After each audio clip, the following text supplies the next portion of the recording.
you dapat 60% dah lah, dah completed. Dapat 60% sebab ramai dah dapat, sebab KL banyak. I tak dapat sebab AZ, sebab lambat. AZ kan 2 bulan dia tunggu. I see. Okay. Yalah, betul lah. Yeah. So how are we going to do our session today ni? So the students are just going to go through according to the schedule ni lah ya? Yeah. Zafirah lah ni yang this is coordinator. Dr. Zafirah koordinatornya. Dr. Zafirah akan brief sikit lah nanti. I akan moderate the session. I'm also one of the panel, but I will moderate the session as well lah. So basically for the Q&A tu, I will most probably pass it to Tan Sri, Sulaiman dengan Prof Anuar lah. Okay. Nanti I will moderate it in that way so that we can have each person can have their time to ask questions. Okay, good lah. I pun dekat office ni, Sulaiman. Ya. Nampak background tu background bukannya bukannya virtual background lah, tu betul-betul. Ini betul-betul background ni. Ya. Dr. Has dengan Dr. Zafirah virtual background. I dah tukar dah tadi. Lupa pula, boleh tukar. Kita sekarang kat UM, we are being asked to use our UM logo at the back. Virtual. Itu pun depending on laptop tau. My particular laptop sebab dia Apple, tapi Apple lama, I don't know ada difference apa ke. Tak boleh buat virtual background. Windows lagi senang. Actually Windows laptop lagi senang lah. I think maybe it's designed with Windows lah kan. For Windows lah.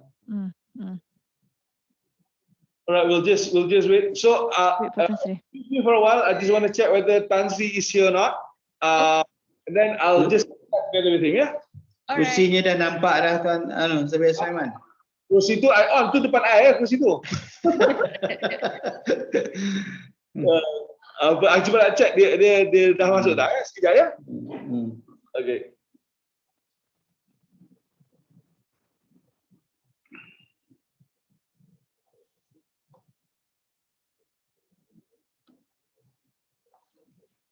Prof Anwar dah ada the Google Sheet link kan? Isi aja dekat the Google Sheet tu and then tak payah save, tak payah email saya balik pun tak apa. Dia akan terus save. Okay. Terus save ya?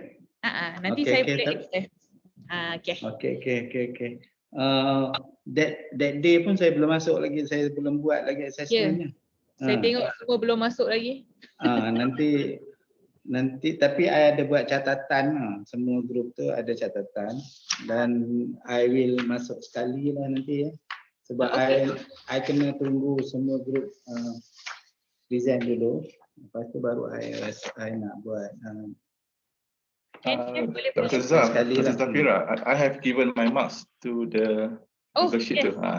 Encik Ghani je ada, betul. Ada give. Ghani. Thank you Encik Ghani. You receive it Yes. Okay, good. So tinggal report je kan, sebab report we are waiting until the whole group present lah kan. The comments tadi kan? Alright. Okay. Thanks. Thank you Encik Ghani. Report kena baca through komputer ni lambat sikit lah Zafirah. Beli iPad lah Prof. Satu iPad, satu Apple Pen, senang nak baca. Sambil baring boleh baca santai-santai. Matenio tinggal setahun lebih je lagi, jadi rasanya worth ke investment. Nanti dah pencen boleh main game dekat iPad. Aizah, sama mata kami dah pudar. Lain. Tapi mak saya sama umur. Mak saya pakai iPad. Tengok iPad, tengok komputer sama je. Dia tak boleh lama. I can stand half an hour, lepas tu I kena break. What I do, I print and baca the hard copy. Kalau dapat macam tu, I lagi selesa lah. Tapi sekarang ni tak ada pilihan. The exam script, I printed all the exam script.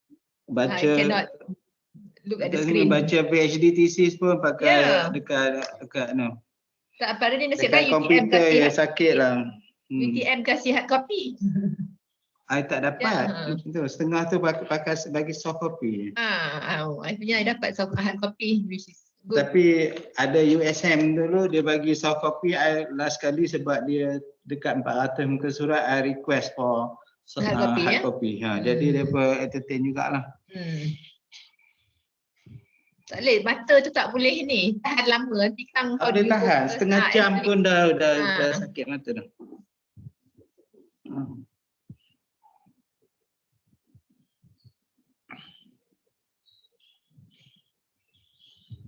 I think group 2 you share screen dulu. Share screen your task 1. Just pukul berapa start? Pukul 10 tapi we're waiting for Tan Sri. Okay.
Assalamualaikum. Dr. Zafirah. Waalaikumsalam. Assalamualaikum. Ya. Assalamualaikum Tan Sri. Waalaikumsalam, apa khabar? Khabar baik, Tan Sri sihat? Alhamdulillah. Alhamdulillah. Assalamualaikum Tan Sri. Waalaikumsalam. Tak nampak. So this morning kita ada head of department juga, Dr. Hasniati, and the department members ada Dr. Zairul, Sebagai Ghani, Dr. Rosli, Dr. Zahiriah, Dr. Yasmin. I think that's all that I nampak. Or maybe ada others that I might not be seeing. All the department members are here. So we have until 1 o'clock hopefully to wrap this up. So is it okay if we start now to the panels? Tan Sri, Prof Anuar and Sulaiman?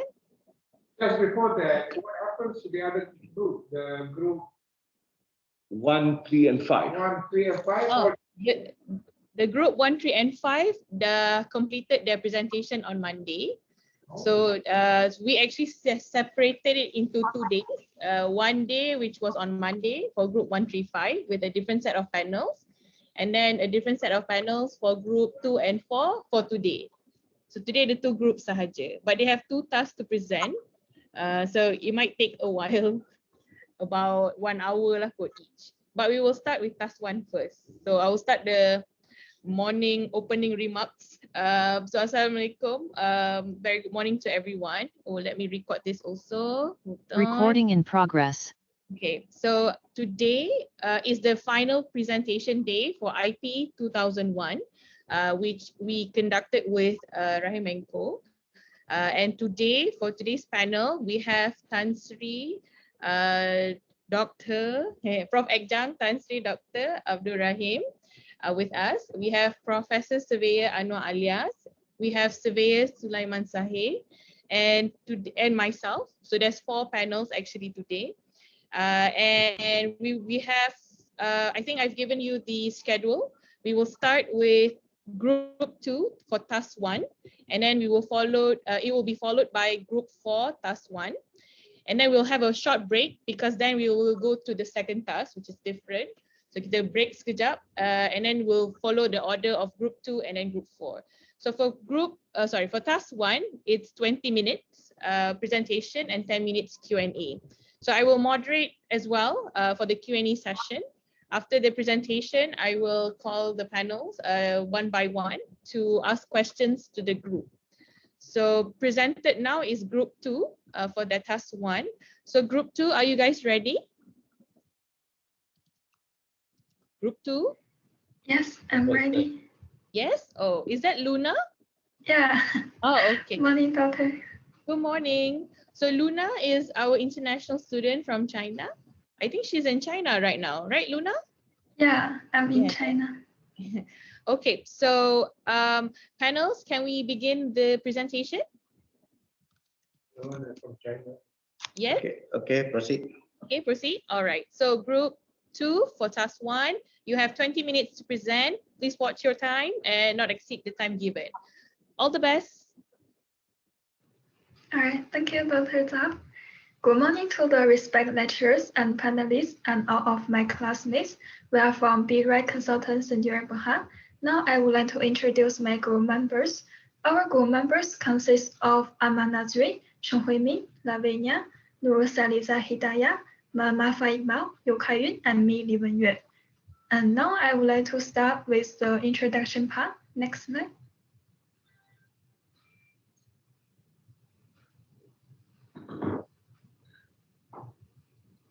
Next slide.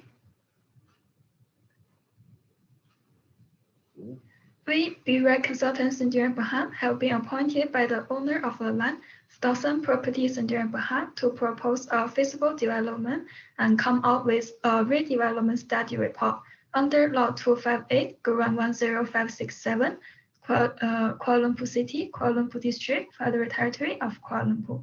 Next. This is the particulars of title. The proposed land is held under title number Grant 10567, and it is located in Kuala Lumpur City, Kuala Lumpur District, Federal Territory of Kuala Lumpur, recognized as Law 258, having an area of 3.08 acres. The category of land use is building. The tenure is term in perpetuity. The registered owner is Stawson Properties in Berhad, and there is no express condition. Next. This is a site plan of our subject property. The subject property is trapezium in shape, and it is currently used as the British High Commission, which is an office building for embassy use. Next. Our subject property is zoned under commercial, and there is no against of the zoning rule since we plan to do the service apartment, Soho, and retail development here. Next. This is a general view of our subject property. Next. This slide shows the location map. Petronas Twin Towers is located 1 kilometer to the southwest of our subject property. Next. This is the neighborhood plan. Our proposed site is surrounded by a variety of amenities, which include education, hospitality, restaurant, and shopping mall. Next slide. The nearest education is the International School of Kuala Lumpur, which is located 1.2 kilometers away from the southeast of our proposed site. Next. For hospitality, we can see from the northwest of our proposed site, there is Kuala Lumpur Hospital, which has a distance of 1.7 kilometers. Next. There are also some restaurants near our proposed site. Ghani Hills Baker's Ampang, which is the nearest one, with 480 meters from the due east of our proposed site. Next. Last but not least, there are few shopping malls that are available in our surrounding area, which are Intermark Mall, Pavilion, and the Link KL. Next. Our proposed site is accessible through public transport, such as Ampang Park MRT station, which is still under construction. Also, there are Ampang Park LRT station and LRT station KLCC. It is also accessible through various highways, including Ampang Kuala Lumpur Elevated Highway and Sultan Iskandar Highway. That's all from me. Now I would like to invite Hui Min to continue the presentation. Thank you, Yuan. Now I would like to present an overview of the market study, which related to our proposed development, a mixed development with a service apartment and Saheh. For Malaysia GDP, it has drastically decreased in Q2 2020. However, it showed a stable increase after that, which symbolized a sign of recovery for the economy. For the GDP Kuala Lumpur, it has recorded an increasing trend from 2015 to 2019. Next. The demography in Kuala Lumpur shows the population and annual growth rate recorded a decreasing trend in 2021. For age structure, in 2020, residents aged 15 to 64 years old recorded the highest percentage. Moving on to the next slide. The estimation population age profile in future has recorded there is increasing population in 2040. Besides, Kuala Lumpur has ranked 8th place as the top 10 best city for experts. Next. For household income, Kuala Lumpur recorded a median of 10,000 and mean of 13,000 in 2019. The right side of the graph shows the household size in Kuala Lumpur. The highest percentage allocation is by 4% and more, while the lowest percentage is 1%. Next. For the residential transaction volume in Kuala Lumpur City, it recorded negative 8.5% from 2019 to 2020, which show a decreasing trend which might due to COVID-19 pandemic. The residential transaction value also show a slight decline in 2020. Next. For commercial transaction volume, it show negative 36.25% declination from 2019 to 2020, while for value of transaction, it show a negative trend with negative 47.33% from 2019 to 2020. Next. In Kuala Lumpur City, the most transacted volume and value for service apartment is 1 million and above. However, 2020 is slightly lower than 2019 in terms of volume and value. Next. For Saheh, there is only 1 unit transacted in 2020 with 410,000 in terms of value. Next. The overhang of service apartment in Kuala Lumpur has recorded an increase from 2019 to 2020. Next. In 2020, Kuala Lumpur City recorded 1,739 overhang units for service apartment and 12 overhang units for Saheh. Service apartment also recorded 1,694 units for unsold under construction unit and 938 units for unsold not under construction. There is also 94 overhang unit recorded for shop unit. Next. The existing supply of service apartment increasing from 2018 to 2020. However, the completion of service apartment is decreasing from 2019 to 2020. The existing supply for Soho in Kuala Lumpur City is also increasing from 2018 to 2020. However, the new planned supply is dropped from 2018 to 2020. So it is indicate that new planned supply is low in 2020. Next. For existing competitor of service apartment, there are Fraser Residence, Stoner 3, Jalan Ampang, which located within 2 km radius from our subject site. Next. Besides, there are also upcoming service apartment competitor nearby the proposed site. First, Chamber, launched in 2018 and estimate will be complete in 2020. Second, Scarlet Street, and third, Core Residence. We have concluded that the service apartment is ranging from 1,433 to 1,681 for the average price per square foot. Next. For Soho, there are a few existing competitors such as Soho Street KLCC, Binjai 8, and Central Soho, which have the average price per square foot from 841 to 1,165. Next. For existing competitor for rental rate, there are Busana Mara, Summit Royal City, Avenue K with 5 km radius from our proposed site. The rental price per square foot for ground floor is ranging from 9 ringgit 85 to 19.83. First floor with 11.44 to 17.79, and second floor with 8.39 to 19.10. Okay, next. Based on our market study, the demand analysis are observed through the upcoming competitor. From these 3 competitors, we get 30.48% for the average sales per project per annum. Next. Now I would like to pass to Kayun to continue the presentation. So thank you, Ain'ni. So now I would like to show you our proposed development. So next slide.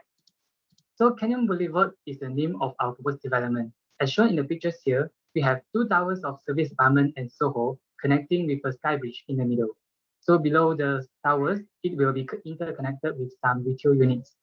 But why our proposed development named Canyon Boulevard? Actually, canyons are a meeting point of 2 valleys that always connecting to each other with a river or stream that flows through. Hence, this connectivity is a major concept in Canyon Boulevard, as the different towers are connected through the sky bridge, common spaces, and retail areas below. So as shown in the second picture, the boulevards are the wide streets usually lined with trees. So moving on to the next slide. So this is our logo of proposed development, where the circle symbolizes the river that connects the service apartment, Soho, and retail areas. The slogan for this development is an abode of peace. Therefore, Canyon Boulevard is here to be a development that brings peace, comfort, and relaxation to the inhabitants. So moving on to the development concept of our proposed development. So the first concept we have is a connectivity within the complex. As we know, residents now look forward to the modern living that's all about the convenience. In our case, the retail spaces below are also easily accessible by all residents. And then the second concept we have is the opulent and open spaces.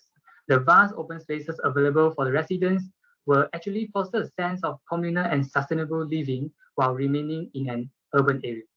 And then the third concept we have is safety and security. What we offer are the security personnel station in a complex and the CCTV cameras at all common areas. Moreover, all the residents will have a 24 hotline in case of the suspicious activities or the emergencies. So moving on to the next concept we have is a comfort and style. So the facilities in the Canyon Boulevard are designed to suit the developments for maximum enjoyment of our residents. So the spaces are comfortable, charming, and stylish. And then the last concept of our proposed development is art that draws fortune. So a lot has been put into our interior design of our building to make sure that our buildings are precious pieces of the art. So now we are going to see the general layout plan of our proposed development. So the main building area is located around about the center of our proposed site. It will contain the 2 blocks of the service apartment and Soho, as well as the retail areas, facilities, and indoor parking. And then our open space is located in front of our main building area, and it allows the residents to take walks and admire our nature's beauties. Another unique feature of our proposed development is the dog park, actually DDKL allows the high-rise residents to keep a maximum of 1 dog per unit. Therefore, the dog park will be provided for residents and their pets to enjoy. So we also have the perimeter planting and outdoor car parks in our proposed developments, as well as the utilities such as the TND substation, sewage treatment plant, and trash house. So moving on to the next slide. So there are 3 types of our service apartment, namely type A, B, and C. So the smallest unit is our type A, where it is a studio unit. So it is actually perfect for those who like their own space. And then the second smallest unit is our type B, so where it consists of 2 bedroom and 2 bathroom. And then the type C is a 3 bedroom and 2 bathroom apartment. So moving on to the next slide. So our Soho units provided are measured to 400 square feet and do not have the partition walls as per the guideline. So next slide. So this is a layout plan of our retail area. Our retail areas consist of 3 floors, each with 47 units. So there are 4 types of units, type A, B, C, and D. And then next slide. There are also many facilities provided for the residents to enjoy, such as the swimming pool, yoga deck, jogging track, indoor gymnasium, playground, and dog park. So now we are going to look at a SWOT analysis of our proposed development. So for the strength, the first one is a strategic location. So in this case, our proposed site is located in the heart of the Kuala Lumpur, filled with a lot of landmarks and with many public transportation options. And then the second one is a work-life balance. Cannon Boulevard is equipped with beautiful gardens, different facilities to cater for the different needs of our residents. And then the third one is a pet-friendly development. Hence, in Cannon Boulevard, the residents can enjoy life with their pets. And then we come to the weakness. The first one is a congestion during peak hours. As a result of being located in the heart of the Kuala Lumpur, peak hour congestion is quite unavoidable. And then the second one is commercial rates for the taxes, utilities, and maintenance. Since our proposed site is zoned for the commercial use, this means that the residents will have to bear higher rates for the quick rent, assessment taxes, utility services, and also the maintenance fee. So moving on to the opportunity, the first one is a high demand for investment purpose. So due to its strategic location, it's likely that many would visit the area for short periods for the purpose of tourism or either the business trips. Hence, the units can be purchased by the investor to be rented out to the others. And then the second one is a large expat population. So there's a big expat large population in Kuala Lumpur. So many of them would stay in a high-end residence near their jobs. And then the third one is a growing trend of our service apartment. So mixed-use developments actually seems to be popular in recent times due to the lifestyle and the culture of the younger generation. And then moving on to the trades. The first one is the presence of existing and upcoming competitors. There is a huge increase of the supplies in the Klang Valley. So therefore, our Cannon Boulevard will have to compete with many other developments. And then the last one is the uncertainty of the housing market. So since the COVID-19 pandemic hit Malaysia in 2020, the property market was also affected. So the potential buyers are more cautious now of any expenses made.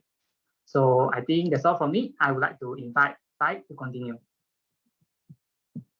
Thank you, Kayun.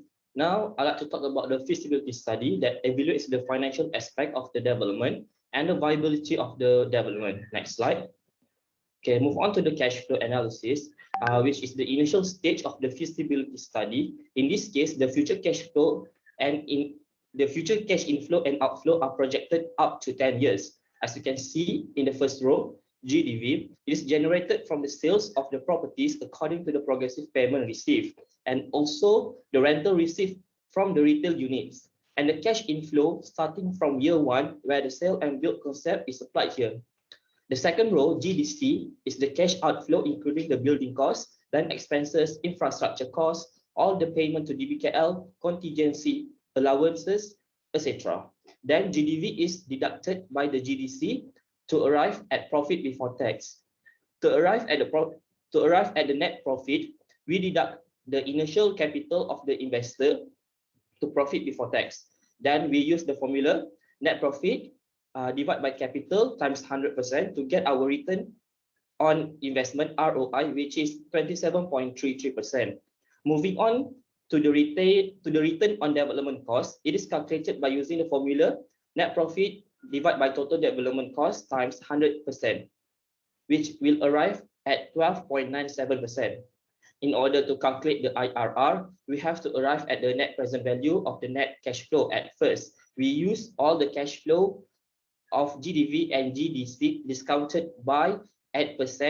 Then the net present value is calculated by deducting the NPV of total GDV to the NPV of total GDC, arriving at 114 million.8 to 1. And now we are able to calculate the benefit cost ratio. It is calculated by using the formula net present value of total cash inflow divided by net present value of total cash outflow times 100%. The benefit cost ratio for our proposed development project is 1.15. It indicates that this project is viable as the benefit cost ratio is more than 1. Next slide. Then the net cash flow is accumulated from year 1 to year 10 in order to get the break-even point for this development. Lastly, the internal rate of return IRR for our proposed development is 10.5, which is higher than WACC 7.29. Based on the graph as shown, it is shown that the break-even is at Q4, year 2 of the proposed development. All right, next slide. Moving on to the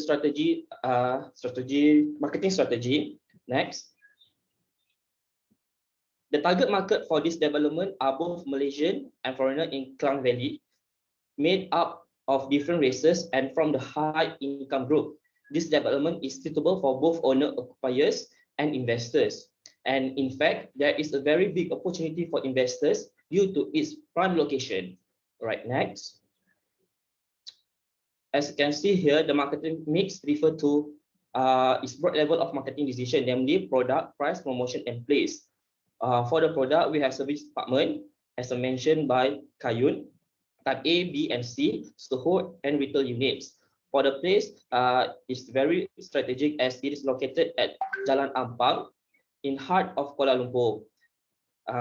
And for the promotion, we have Bumi Putra discount, 1090 home ownership, home triple, voluntary exit plan, referral, cash flow. And the price for type A, as you can see here. Okay, next slide.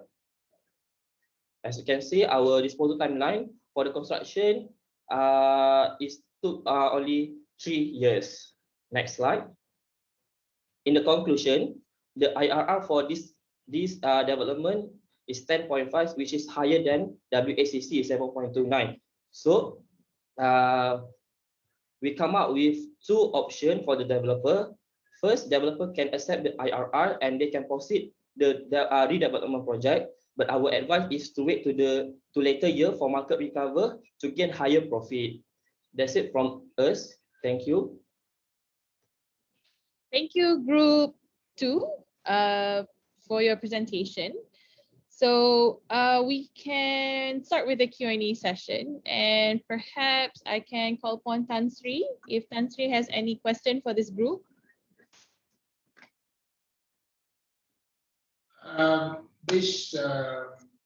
There is not enough comments on the existing problem that we're facing with COVID-19, which is really a very serious matter, and therefore this huge project is actually a very big project. Your conclusion is to proceed with the project, and number 2 is to wait and see. That is your conclusion.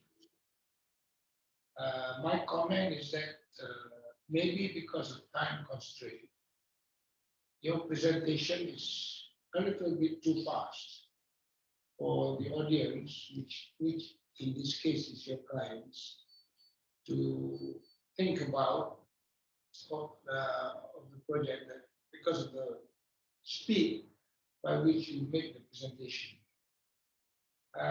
Other than that, I think the presentation was very well thought of. You have all the contents are very, very good. And very good. Congratulations. Thank you, Tan Sri. But any question though for the group, or just comments for this round? No, it's just comments for now. All right, thank you, Tan Sri. So I'll pass to, So I'll pass to Prof. Anuar if you have any question. Thank you, Dr. Zafirah. Okay, ma'am. Okay, with my due respect to Tan Sri and Sulaiman. Okay, I just want to ask you about the why service apartment, because you have the statistic, you have the all the information with regards to the demand and supply, and then suddenly jump into the conclusion that service apartment. Why?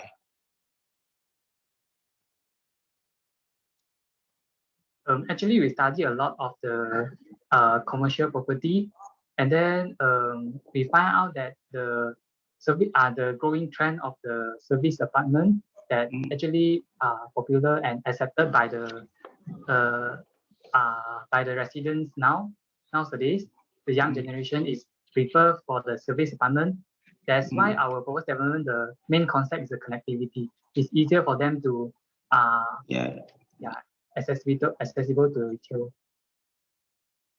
What I can say is why is it the service apartment is the highest and best use for the set as compared to the commercial Soho or something like that?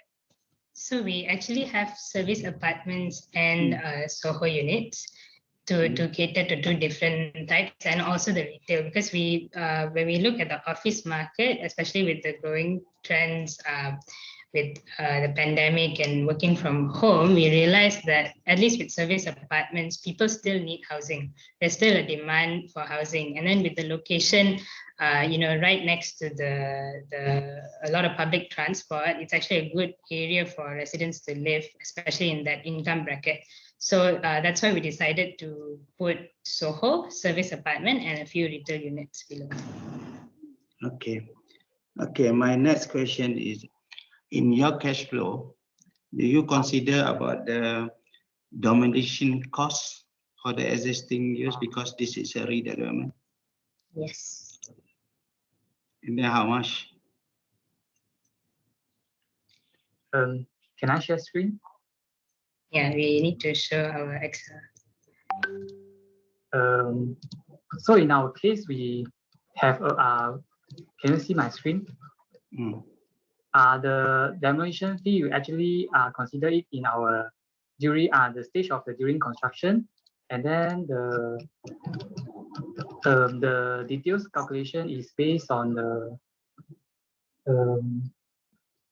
it's a 70 ringgit per square meter in our case. Okay, and then any compensation need to pay to the embassy? Actually, they've already acquired the land. The land is owned by the client. Owner. Land owner. Okay, thank you. Okay, you have your SWOT analysis. Okay, but you don't have any strategy to overcome the threat and the weaknesses. What I can say is actually we have the switch strategy that we propose to overcome the weakness and the threats.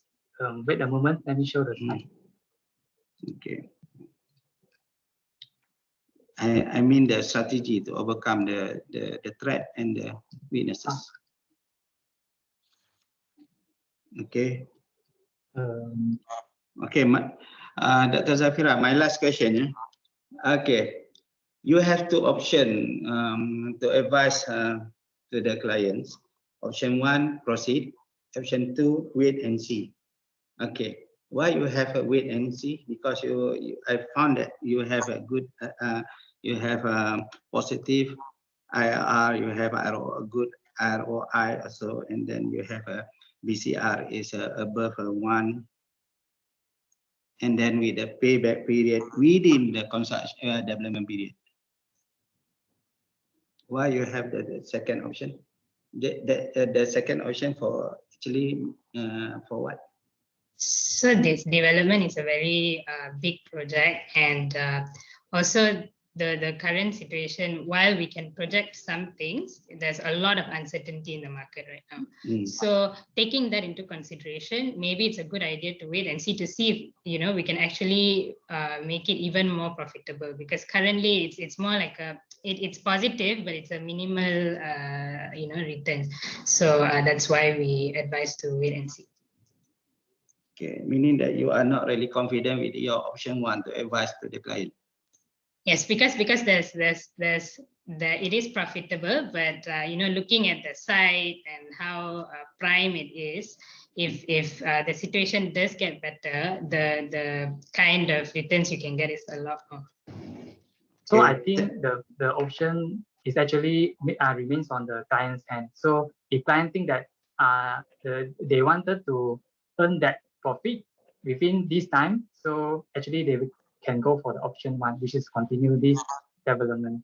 But then if they aim for the higher returns, so I think they can watch and see the property market later on.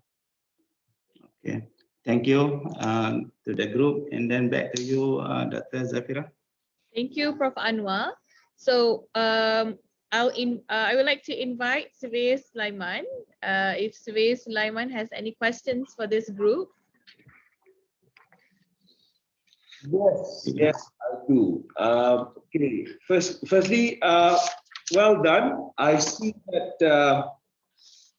that you've been listening closely to the IP clinic. Did you use a lot of the information that you get from the IP clinic in terms of how you do this? Yes, definitely. Okay, I'm very happy that it's useful to you. Okay, I just want to run through a few things. Yeah. When you do the presentation, say you go to slide number 8. No, let's go slide number 10. Slide number 10. Can Zahiriah share screen? If you go to your slide number 10, you actually have your neighborhood plans, your education and whatnot, right? Yes, our surrounding. Yeah, so you've actually highlighted all your components, all the surrounding development. But this does not really tell the surrounding of the site. Your surrounding assessment, what is it that, for example, let's just talk about your education. You actually have International School, Alice Smith, and International Wales. Are these the only 3 education centers around the area? We are using the nearest radius, so only 2 km radius. So actually there are few if we expand the radius. Now, even within closer to this one, ISKL, closer to this, Saifor International School, you have not included that. That's even closer. Is there any reason why you did not include those?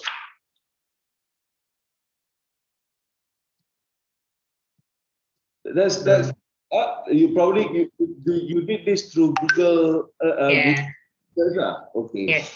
So yeah, that's basically one question. Okay.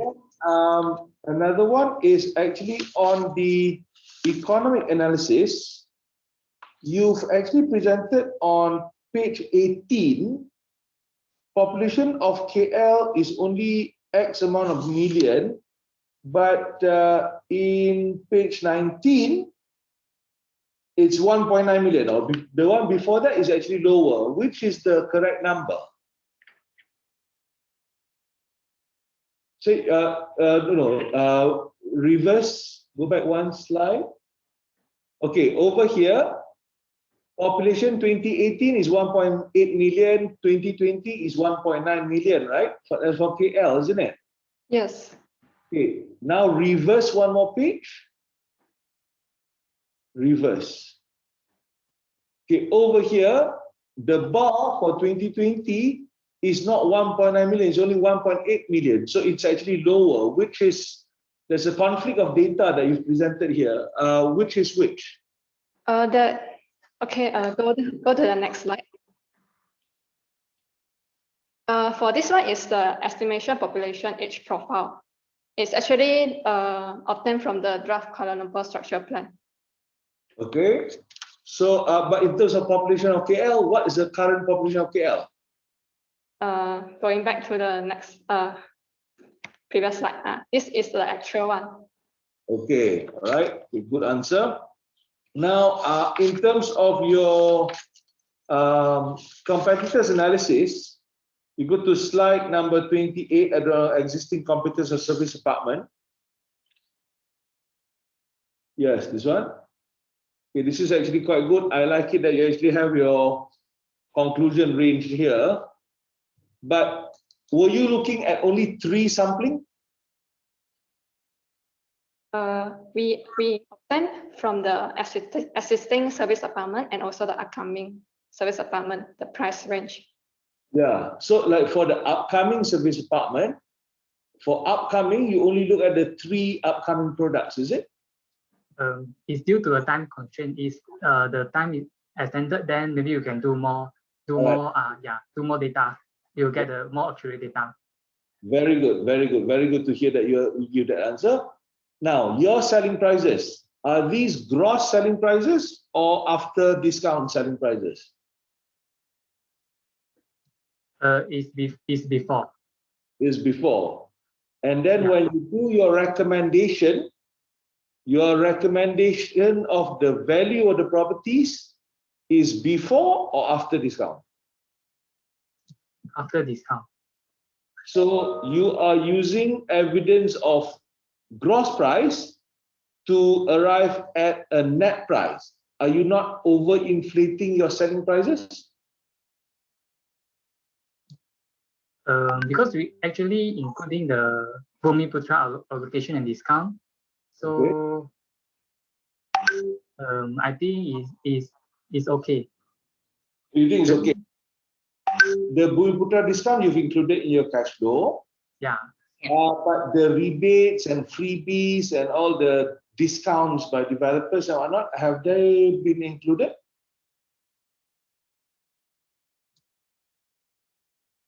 Can I say no? Okay. Because if you refer to other developments, actually there are some developments did not provide any discount also. All right. Okay. All right. One last question actually. Going towards the concept of the development.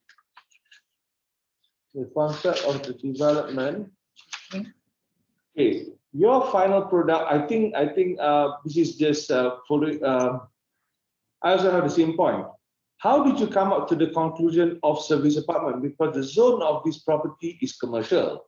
You can do a lot more other things. How is it that you rule out office or hotel? Why don't you do that?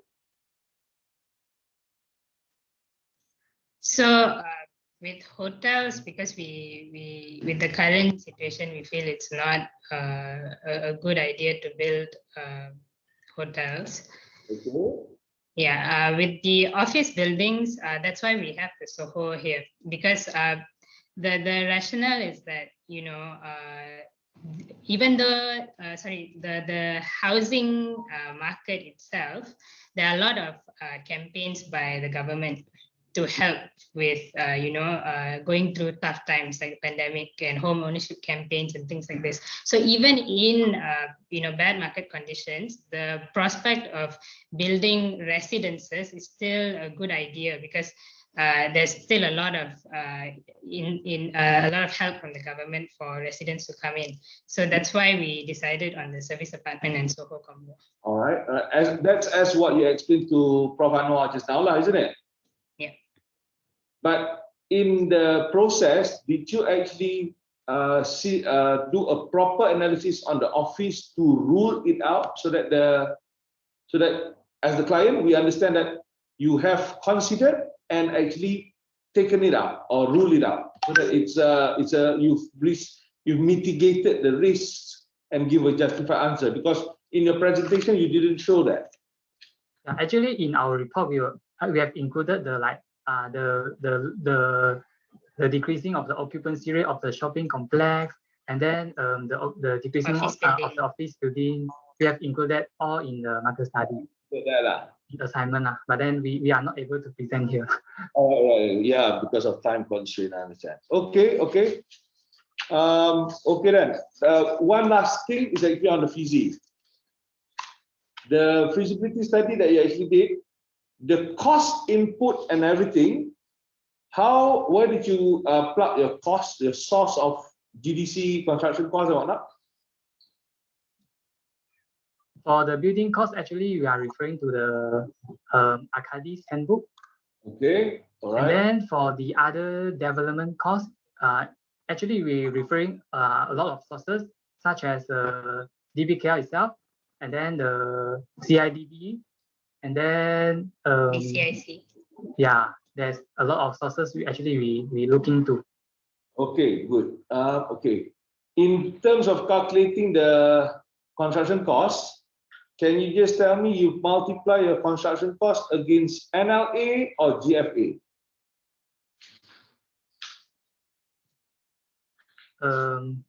Because we actually allocate the cost for common area also. Yes, therefore you use GFA lah. Yeah. Okay, good answer. And lastly on this, what plot ratio did you use for the calculation of the total GFA? We use 1:9. And currently the approved plot ratio here is what? So we use the land value of the latest transaction in 2018. So that one was the price was increased because the plot ratio increased. So we use the highest land cost, and then we use the plot ratio of 1:9. Because the time we bought the land is 3,000 per square feet, 3,000 plus per square feet. That the client, the seller before already changed the plot ratio into 1:9. So that's why we are using the highest and best use concept here. We apply the concept, we go up until 1:9. Okay. Thank you very much. Thank you, Sulaiman. So I have no question for myself. I think we have a lot of questions today, as well as comments from Tan Sri. So well done, Group 2 for Task 1. We'll see you guys again after this for Task 2. Okay, so thank you, Group 2. So Group 4, are you guys ready? Yes. Yes. Okay. So the panels, can we proceed with Group 4 for Task 1? Yes? Okay. So whenever you guys are ready, you may start the presentation.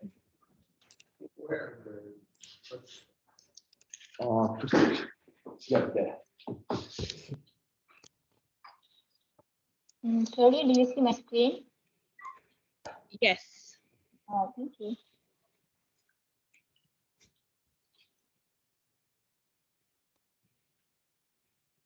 May I start now? I will start now, okay? Okay. Assalamualaikum and good morning to Professor Adjunct Tan Sri Abdul Rahim, Professor Anuar, Sulaiman, all other panels and fellow corporate teams. Group 4 will present on Task 1, and the first presenter will start with myself, Zahiriah Muhammad Kamal, followed by Nurul Ain'ni, Fazliana Kasim, and lastly, Vasan Kumar. First and foremost, for the term of reference, Grand Nova has been appointed by Firdous and Sriam Berhad to propose and prepare a feasible development proposal on his lot 258. From the particular of titles, this site is termed in perpetuity. From the particular of title, this site is termed in perpetuity, and the category of land use is for building. Our proposed site is outlined in red rectangle located at Jalan Ampang. It is described as rectangular in shape and has an area of 3.08 acres. There is an existing building erected on it, known as the British High Commissioner, and the topography of the proposed site is flat. The proposed site is The proposed site is only 1.2 kilometers from Kuala Lumpur city centre. Next. And this is the surrounding of the proposed site. there is commercial offices, residential buildings, health facility, public and private institution. Due to north of the proposed site is the Intermark Mall, and to the east of it is HSC Medical Center, Pavilion Embassy, and Seful International School. And on its south is Area Luxury Residence. Meanwhile, on the west side of the proposed site, Surya KLCC, Kuala Lumpur Convention Center, and Binjai Tower. Next. Our proposed site is accessible by public transport such as Rapid KL Shuttle Bus and LRT. It is also accessible via Ampang Kuala Lumpur Elevated Highway. And then I will pass to Nurul Ain'ni for the market study. Thank you. Thank you, Shaira. Now I'll proceed with market study. First, let's take a look into Kuala Lumpur population growth. The growth is projected to increase by 1.05% every year and reach 2,254,000 in 2040. With increasing of population, we are expected that there will be increasing in housing demand. Moving next. For Kuala Lumpur household size and number, we can see that most households have four members and over. And on average, household size in Kuala Lumpur was 3.3%. As for household income from the table on the right-hand side, we can see that Kuala Lumpur has a median income of 9,000 in 2020, exceed the national median income. Meanwhile, the mean income in Kuala Lumpur is 11,000 in 2020. Although median and mean income showed a decrease from the previous year, Kuala Lumpur was still recorded as the second highest salary paid among other states in Malaysia. Next. For household by income class and income share, we can see that T20 group has a median income of 31,000 and has a median income of 31,000 and mean income of 37,000. This shows that T20 group are afford to buy luxury property based on assumption that 30% of the income is allocated for monthly mortgage repayment. Moving next. I would like to draw your attention on property market study in Kuala Lumpur. The property market performance in Kuala Lumpur softened in 2020, indicated by the contraction in market activity. The value and volume of property transaction decreased from 2016 to 2020. So in summary of property market study, which the data was obtained from NAPIC, we can see that shop segment show a decrease in supply while the overhang situation increased from the same review year. For shopping complex, the supply for shopping complex increased over years, while occupancy rate for shopping complex dropped year by year as shopping complex worked at a minimum capacity during the pandemic. For purpose-built office, the supply for review year is also show an increment. Moreover, the supply office in Jalan Ampang itself already abundant with the incoming supply from Pavilion Embassy and Oxley Tower that was expected to complete by 2023. The occupancy rate for purpose-built office also decreased due to COVID-19 and new culture of co-working and working from home. For service apartment, the supply in KL actually increased from 2016-2018, but it dropped during 2019 and 2020. Meanwhile, the overhang situation for service apartment worsened and keep increasing during the review period. Overall, all the commercial sector were affected during this pandemic, but in order to choose which one is the highest and the best use of the land, we are hoping to choose a development that will adapt with the current situation. From the property market just now, we propose to develop a service apartment. Moving next, we will continue with competitor analysis. So as we can see in this slide, there are all potential competitors within the range of 4 kilometers from the proposed site. The one is in yellow is the existing competitor, while the purple color is the upcoming competitor. Moving next. For price analysis by unit on left-hand side, on average, competitor price by unit range from 1.3 million to 5.2 million. As for price analysis per square feet on right-hand side, on average, the competitors are selling price per square feet around 1,400 to 2,200. Moving next, for product analysis by type, the competitor catering various type of layout starting with 1 bed until 4 beds. Moving next. I will explain SWOT analysis for this development. In terms of strength, this development has an excellent location, accessibility and amenities. Jalan Ampang famously associated with the concentration of foreign embassies and matured business district. Moreover, with its great accessibility, LRT, Grab and buses are easily to catch within this area. Other than that, this development offer various units of smart and healthy home concept. In terms of weakness, this development has high density. High density development affect on mental health as well as respiratory health of the occupant. To reduce the uneasy feeling, we provide more glass wall and open window to provide more natural lighting and better ventilation for the occupants. Besides, with the collaboration with COE, by providing the unit with air purifier, it more or less will help the occupant to get fresh air inside of the unit. In terms of opportunity, reintroduction of MM2H was seen as one of the opportunity to attract foreigners to buy properties in Malaysia, especially from this development. Next, expansion of HSC Medical Center also is regarded as an opportunity since HSC Medical Center is located just next to our development and they are planned to expand their service. Hence, their patients who often visit their medical center will look up for a place to stay near to the hotel to reduce their transport costs and for their own convenience. Lastly, in terms of threat, COVID-19 economic downturn and competitor will be the threat for this development. For example, the nearest competitor is Pavilion Embassy, which also offer a luxury service apartment. Despite the threats, we believe that with a unique concept, reasonable pricing, and a good marketing strategy, this development will penetrate well in market, outmatch its competitor. I guess that's all from me. I will pass the floor to Fazliana to continue. Thank you, Rahman. Now I will present about proposed development. This development is named after a luxury gemstone called Alexandria. Alexandria is believed to bring a good luck, good fortune, and prosperity to an individual. Alexandria will bring you strength and guide you towards the path of hope, happiness, and light. With a good meaning behind the gemstone, the Alexandria has been chosen as the name of this development because we believe that a home isn't a place to sleep. Home is a place where you create memories, live a happy and healthy life with your loved ones.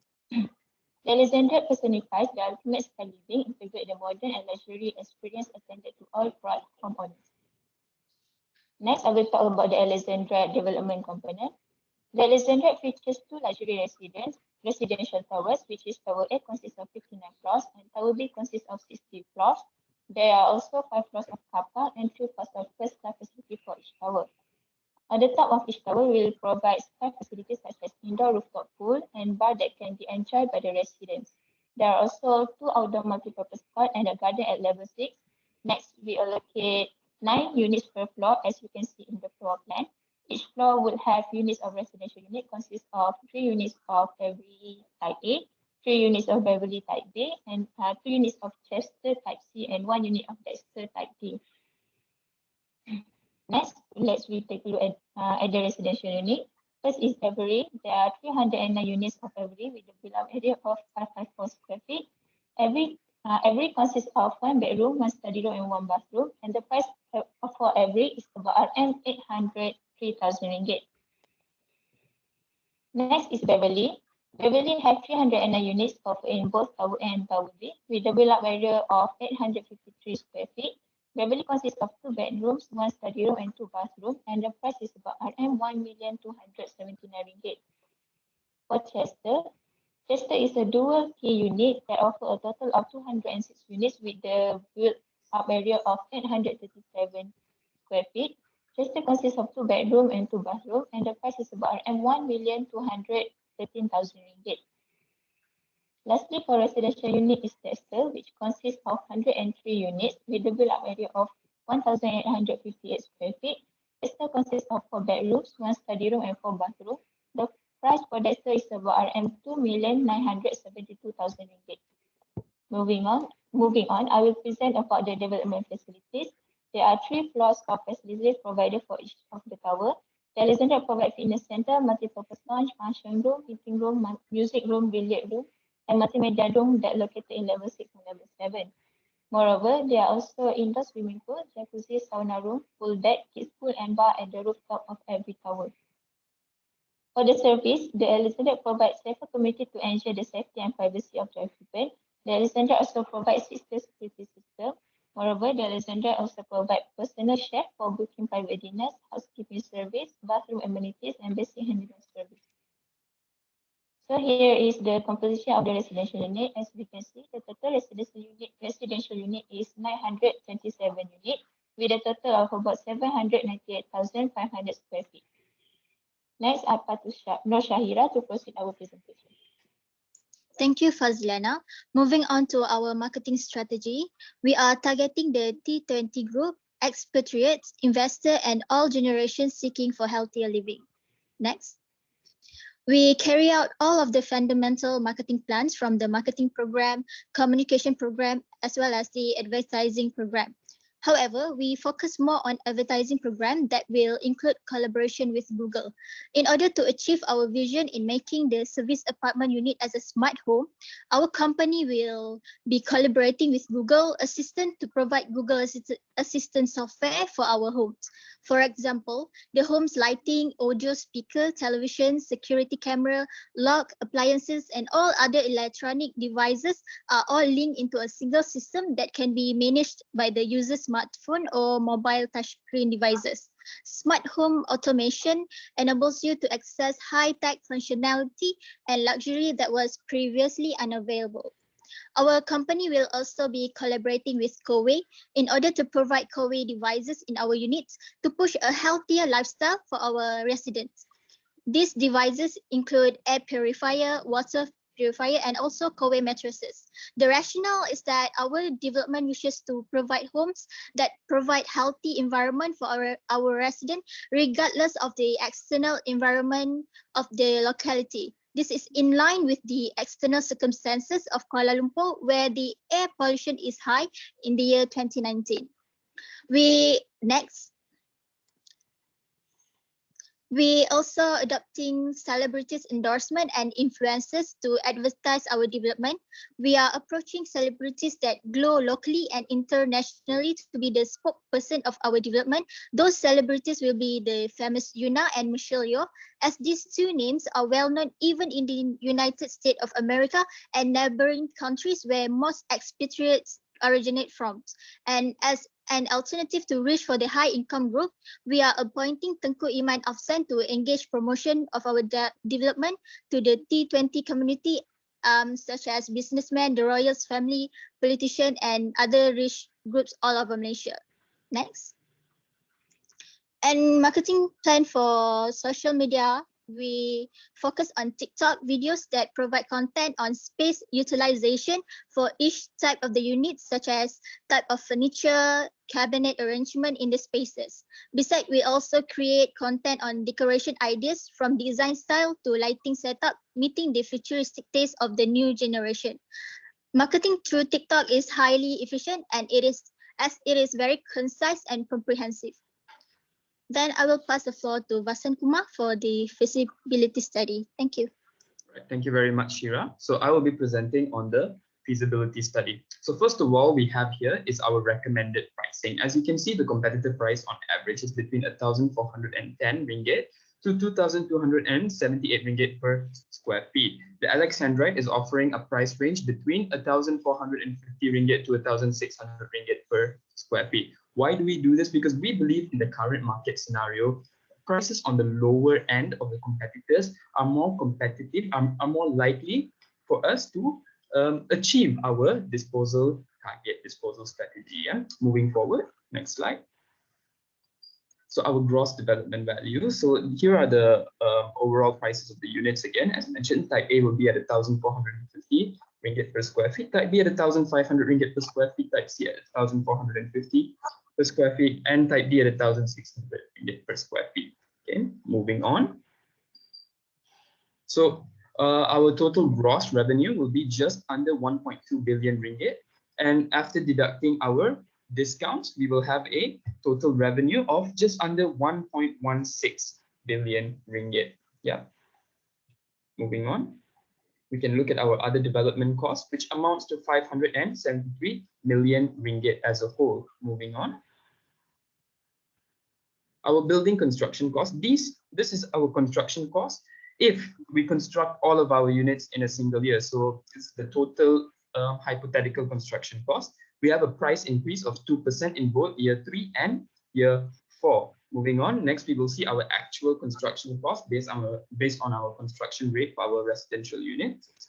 As you can see, our overall cost after the price increases and our construction rate, we will be incurring a cost of 210 million ringgit.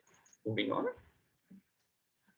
So our other gross development costs, they are mostly the pre-development costs are paid off in the first year. Our during development costs are spread across 3 years, with our legal fees being paid off in the 5th year, with a total development cost of about 784 million ringgit. Moving on for the cash flow analysis. Yeah, all right. So here is the results from our feasibility study. We can see that the profit before tax is 385 million. Once we deduct the initial capital of the investor, we get a net profit of 281 million. In terms of the present value, after we deduct the initial capital of the investor, we get a net present value of 140 million with a benefit cost ratio of 1.327. And if you look at the accumulated net present value on the bottom there, you will find that we break even on the 4th year. All right, moving on. So here's the quick conclusion from our feasibility analysis. Our total net present value will be 140 million. Our WACC is at 7.22%. Our internal rate of return is at 9%, with our return on investment at 40%, a return on development cost of 35.89%, and a benefit cost ratio of 1.327. Moving on. Next slide. So I'll quickly present on our residual method as well. So the construction cost is the same as the cash flow analysis, 210 million for the units. The only difference is, moving on, next slide, is that we, in the other development costs, we do not include our land cost in the residual method. Moving on, next slide. And our development cost rate of 15% of GDV, which amounts to a gross development cost here of 613 million, which gives us a residual land value of 562 million and a capital value of 451 million. Moving on. So our project timeline is the general timeline from our project. We'll have the preliminary work in 2021, our construction work in 2022, 2023, 2024, and 2025 and 2026, we will have our progressive payments from the disposal of our units. So in the disposal of our units, our target is 40% of the units to be disposed in 2022, 45% in 2023, and 15% in 2024. Moving on. So our conclusion and recommendation. So we can see that the IRR is higher than the WACC, the residual land value is higher than the acquisition value. However, because the IRR is just a little bit low, 9%, this is mainly because of the high land cost and the fact that we cannot sell at higher prices. So our recommendation is to postpone this development until we can see better recovery in the market and when we are more confident that we can sell our units at a higher price in this current market. So therefore, we would advise to postpone the development and watch and wait for the market to give better signs of recovery. So that will be all from us. Thank you very much. Thank you, Group 4. Well done. So I'm going to open the Q&A session again. It could be Q&A or it can also be comments as well. So perhaps we can start with Tan Sri. I will do that last. Oh, last. Oh, sure, no problem. Perhaps this time we'll start with Surveyor Sulaiman. Okay. Guys, thank you very much for that presentation.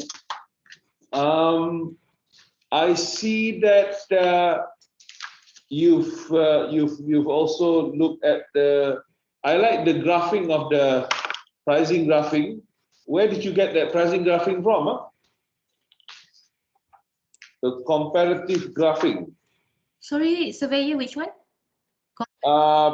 One on slide, I don't know, this is slide 20. Pricing analysis. Yeah, this one, yeah. Where did you get this from? You constructed this yourself? Yeah, we constructed this ourselves. And how do you know to construct this kind of graph? Yeah, Fazliana, she's the one who's doing this work. All right.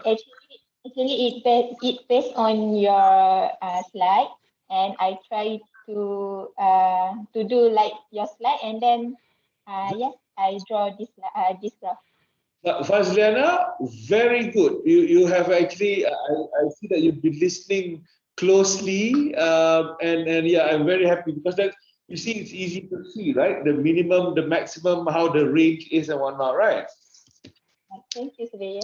Onto my comments. Just going down to your, you have actually affordability. Can you just go to a slide where you talk about the KL household income actually reduced? Yeah.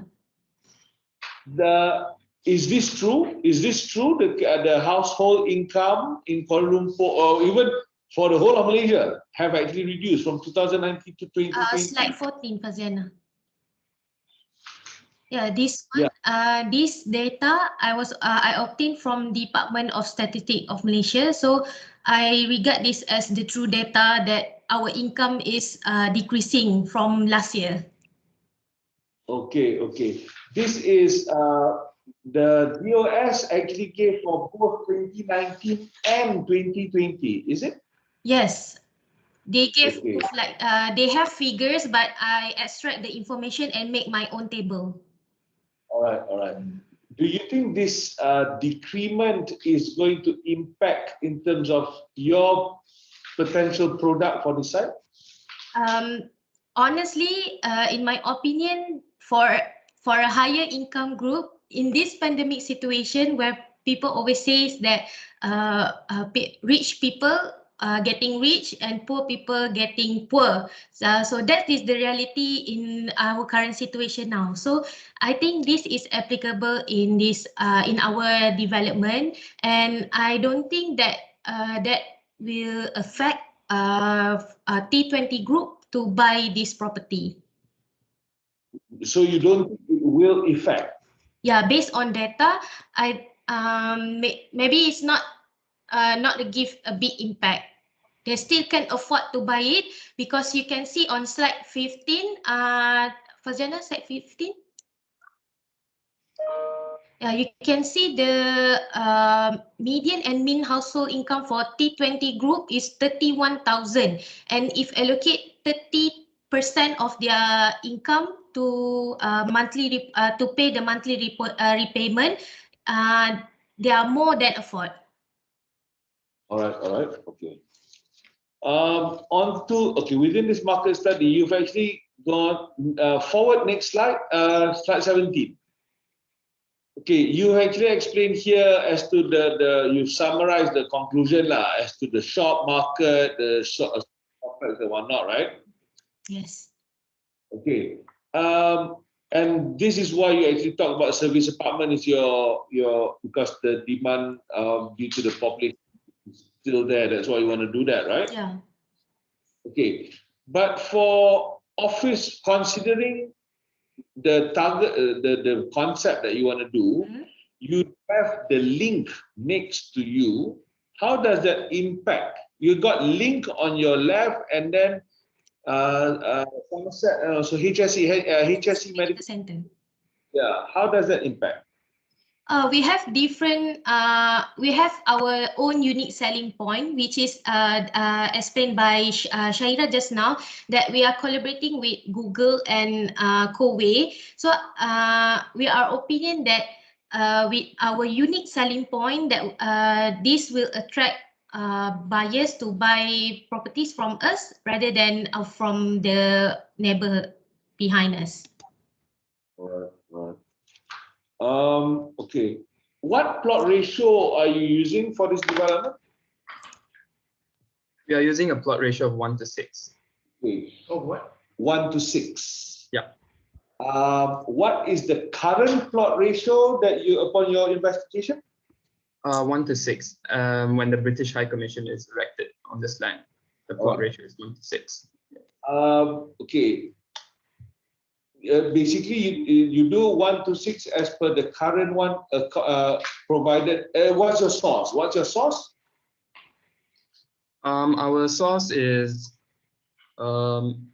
as per the plot ratio. You refer to sorry, I forgot. The 1:6 plot ratio, yes. Wait. Yeah. Where did you check? Where did you find out that it's 1:6, not 1:9 or 1:8 or 1 whatever? Oh, we check it on. I'm sorry, we forgot it. Smart. As we are aware, the plot ratio was recently changed to 1:9 for the newer service apartment building that was erected. All right. So that's as far as we know, that the earlier plot ratio was 1:6. So you maintain on the existing plot ratio of 1:6. Yeah. Okay. With your planning investigation, how far is there any benefit of TOD to our side? The transit-oriented development, because it's close. Is it close enough to a LRT station or something? Yes, it is. But what we find is by maintaining our current plot ratio, what we really aim to do here is making a balance between the risk and reward ratio, because we're afraid that within this current market, even before the pandemic, we are seeing an overhang increase. So by maintaining this current plot ratio and our unit sizing, which we are confident with, we are sure that we can avoid the additional risk of adding more units with a higher plot ratio, which is why we've maintained this current plot ratio of 1:6 and not really considered the benefits from the TOD instead. Yeah. All right. Okay, last question. Let's look at the picture of you now.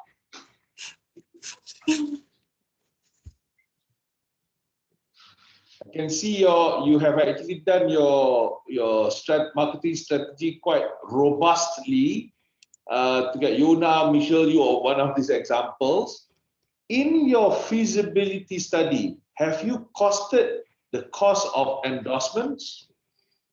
Yes, we already included under the marketing cost. So how much is your total marketing cost? Around 35 million ringgit. That equates to how many percent of the total GDP? 3% of the GDP. Okay, good. Which means that you have allocated an additional 1% on top of the normal 2%. Yeah. Yep.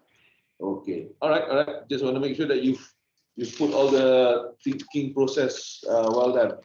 That's all from me. Thank you. Thank you, Cynthia. All right. Thank you. Thank you. Okay, so we'll pass the next questions to Prof. Anuar. Okay, thank you. Okay, thank you. Can you hear me, Dr. Zafirah? Yes. Okay, all can hear me. Okay. Congratulations to this group. Okay, so I'm very good analysis and then very targeted conclusion of the data. Okay. Based on your overall findings, that you mentioned that you are going to advise the client to be wait and see and wait for the better market, and then you can get the higher price of your unit. Okay. Why not you try to apply for higher plot ratio for this land? Because I believe that area, the DBKL allow for you to apply for higher plot ratio, even up to 1:9. Why you just use the existing plot ratio, not the higher one? By paying a little bit development charge. Yeah. Thank you very much, Prof. So our overall picture from the strategy, our overall strategy ties into this. We went for a 1:6 plot ratio because we are measuring it against a risk to reward ratio. When we are confident in our unit sizing, and we feel that increasing the plot ratio also in this market, or even the market before the pandemic where the overhang was high, simply increases our risk, as well as you run the risk of the units not selling within our disposal strategy time frame. So we feel maintaining this plot ratio and our current number of units is the best in mitigating and is the best in balancing our risk to reward ratio, is what we feel. I think if you try with the higher plot ratio, you will get higher IRR. Is it? Do you agree with me? Yes, I agree that the IRR will be higher. Okay. Okay.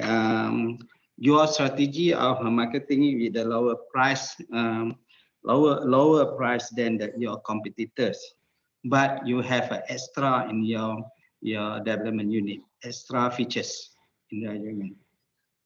Is it the right strategy to come up with a lower price than the competitor with the extra facilities features? Prof, we're not actually giving lower than the competitor. We're in the lower range of the competitor, as we can see in our price. Yeah, because you see that the analysis competitor price 1,004, and then up to 2002, and then your development 1,004 up to 1,006 something. Yeah, that is lower to me, lower than your competitor. Yes. Then then you have extra features. What is what kind of the marketing strategy you employ, the pricing strategy? This is also ties into what we think is the most feasible overall picture, overall development for the stand. We need to offer, we need to really beat the market. We need to defeat the market in this current market scenario where there's a pandemic, where there's overhang. So by offering lower prices with these extra features, as long as it's financially feasible, which is why we postpone the development so that we can sell at slightly higher prices. As long as it's financially feasible is what we think is best in this market, to sell off the units within our disposal time frame. Yeah. Are you suggesting this is the realistic PC, or just a pessimistic facility studies? At this point, we would say that quite confidently that this is a realistic feasibility study in our current market scenario. How come that the realistic, the IR only 9%?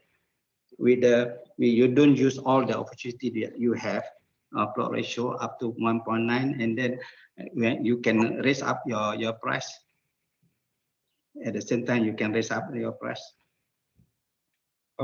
Which is why we would suggest to postpone the development until we can sell at higher prices to get a higher IRR, which is we think is the best idea. To me, you are suggesting that the pessimistic feasibility. Okay, that is my opinion, but not I don't know on other panels. Okay, and another one is your ROI 40%, whereas your IRR is 9%.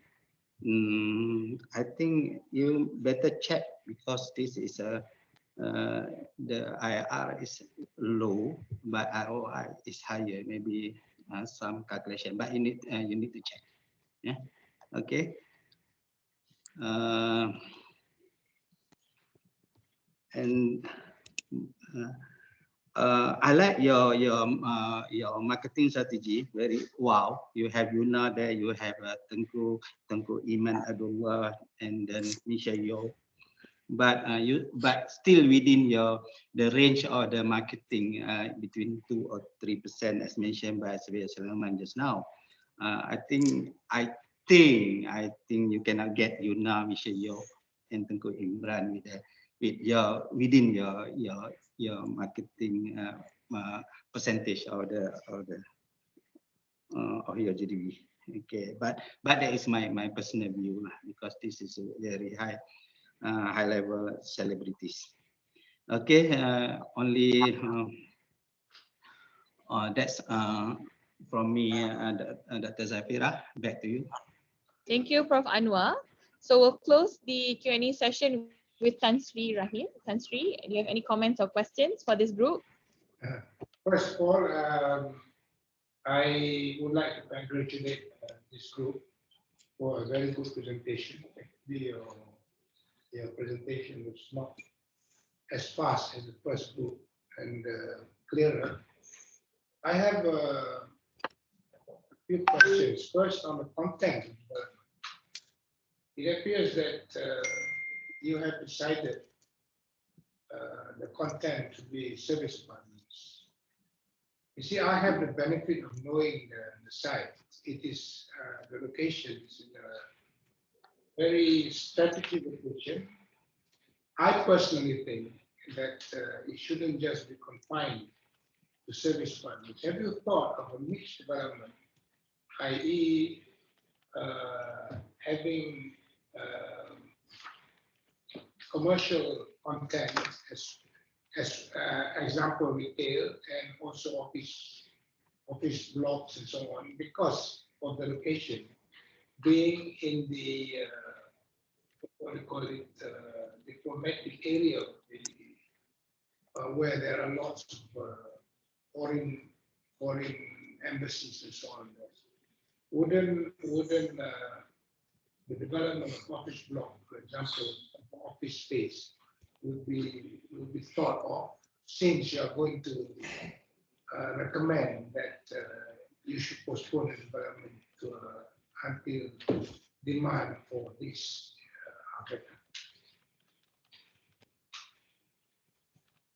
That's my question. Oh, did he hear? Yeah, they heard.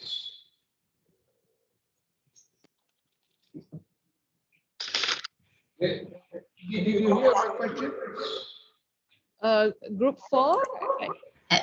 Sorry, sorry, Tan Sri. Your voice not very clear, Tan Sri. Not very clear, yeah? Yeah. Now? Now it's a humming. Ada echo. What do I do to make it clear? Can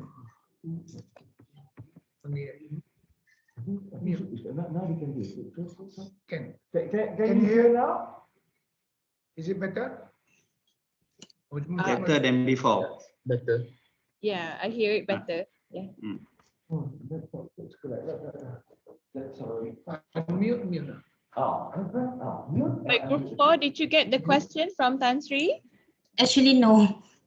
Oh, Tan Sri's question is on whether you have thought of, oh yes, Tan Sri. Is it okay to repeat the question for this group? Tan Sri, can you hear us? Can you hear me? Can, but it's echoing. I think another way to do it is either when Tan Sri is speaking, laptop surveyor Sulaiman tak join audio, and then Tan Sri join audio, and then Tan Sri can use his mic.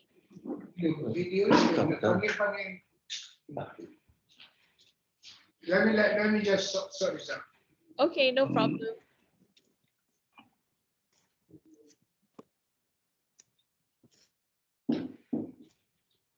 Tan Sri, you need to unmute your laptop because your voice is from the Surveyor Sulaiman's laptop, I guess. It is unmute. Sulaiman, is this unmute? Yes, actually it should work. Actually it should work. Does it work? Do you hear me now? I can hear you. I can hear you. Oh, can you guys hear Tan Sri? Sorry. Not very clear because Tan Sri mic is muted.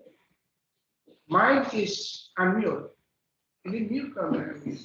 Because the sign still muted. I think Tan Sri. Okay. So Surveyor Sulaiman. Surveyor Sulaiman's mic actually. Okay, now you already unmuted. Yeah. So when Tan Sri is unmuted, Surveyor Sulaiman's laptop kena tak join the audio. Kena. You have to disconnect the audio from your laptop. Baru there's no echo. That's the reason why we use filter.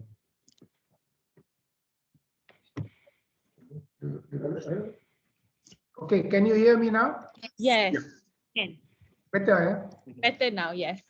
Yeah, because we got our computer guy here now. Anyway, I have, first of all, I'd like to congratulate the group for the presentation. It was well presented, and not too hurriedly. so that we can listen properly. If I was a client, I have 3 questions. Number 1 is the content of development. I have the benefit of knowing where the site is. Actually, it's the British High Commission site, which is one of the best sites in Kuala Lumpur.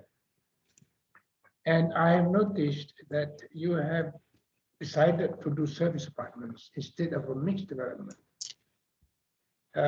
First of all, the area is 3 acres. There is enough area to do a mixed development. Have the group thought of doing mixed development so that you can get better returns for the site? Because we know for a fact that the land was sold for $3,000 a square feet, which is one of the highest transactions in Kuala Lumpur. So why only confined to service apartments? Thank you very much for the question, Tan Sri. So yes, we have also considered the mixed development, and what we find is that there is an abundance of shopping complex in the area as well. We have the Link Mall, the the Intermark Mall, and the KLCC Mall as well, which is just about 2.5 km away from our site. And on top of that, we have the supply of office as well in Jalan Ampang, which is already abundant with the incoming supply. We have Pavilion Embassy, Oxley Tower that's expected to complete by 2023. And mainly what we also find is that we think when we want to read the market, when we go into an endemic from pandemic, we feel that the service apartment, how the service apartment or residential market will react is much easier to grasp and to react to than, for instance, how work from home is going to affect office environments or how retails and shopping complexes are going to be affected. So in managing our risk to reward, I think maintaining the service apartment when we move from pandemic to endemic is the wisest choice for us. What we would do with our client. That's a good answer. But are you aware that you see when you talk about service apartments, it is actually the high-end service apartments because this is a very good area, and that this is one of the for oversupply. We have in excess of 50 billion in the marketplace of oversupply of residential units. So that is also a matter which you should take into consideration when you are going to confine your development into service apartments. Anyway, your answer is logical because of the presence of existing commercial developments in the area. My second question is in your marketing strategy. Have you ever thought of using estate agents? Are you going to have an internal marketing team to do this for you, or are you going to appoint estate agents to do this? I noticed that you're going to use celebrities and so on. These celebrities are not cheap, you know.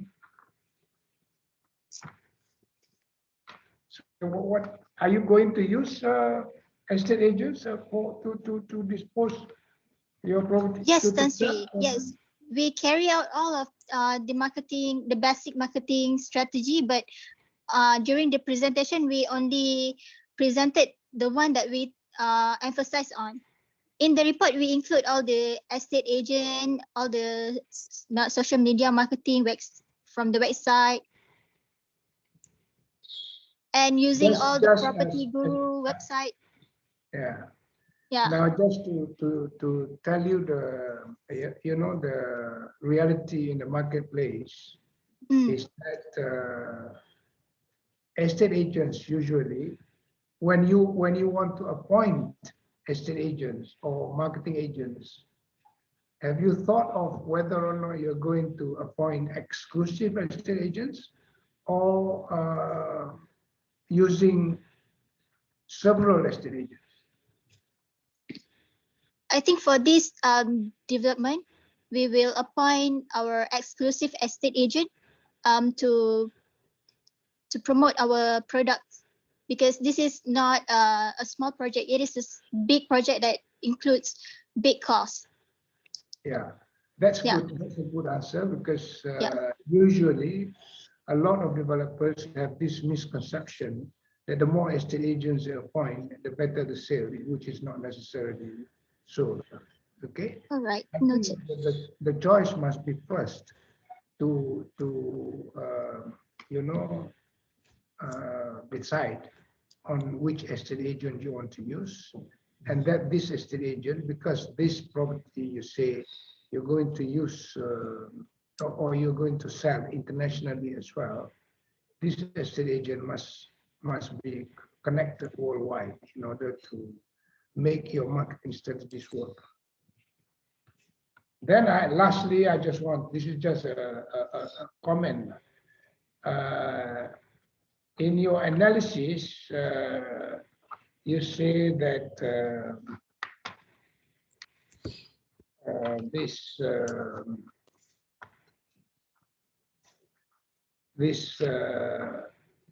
MM2H, the opportunity, the external opportunity in the SWOT analysis, that you have the reintroduction of the Malaysia My Second Home by the government, which was announced. In your opinion or in your study, has really the MM2H worked? And whether this particular site, which is a very high-end site,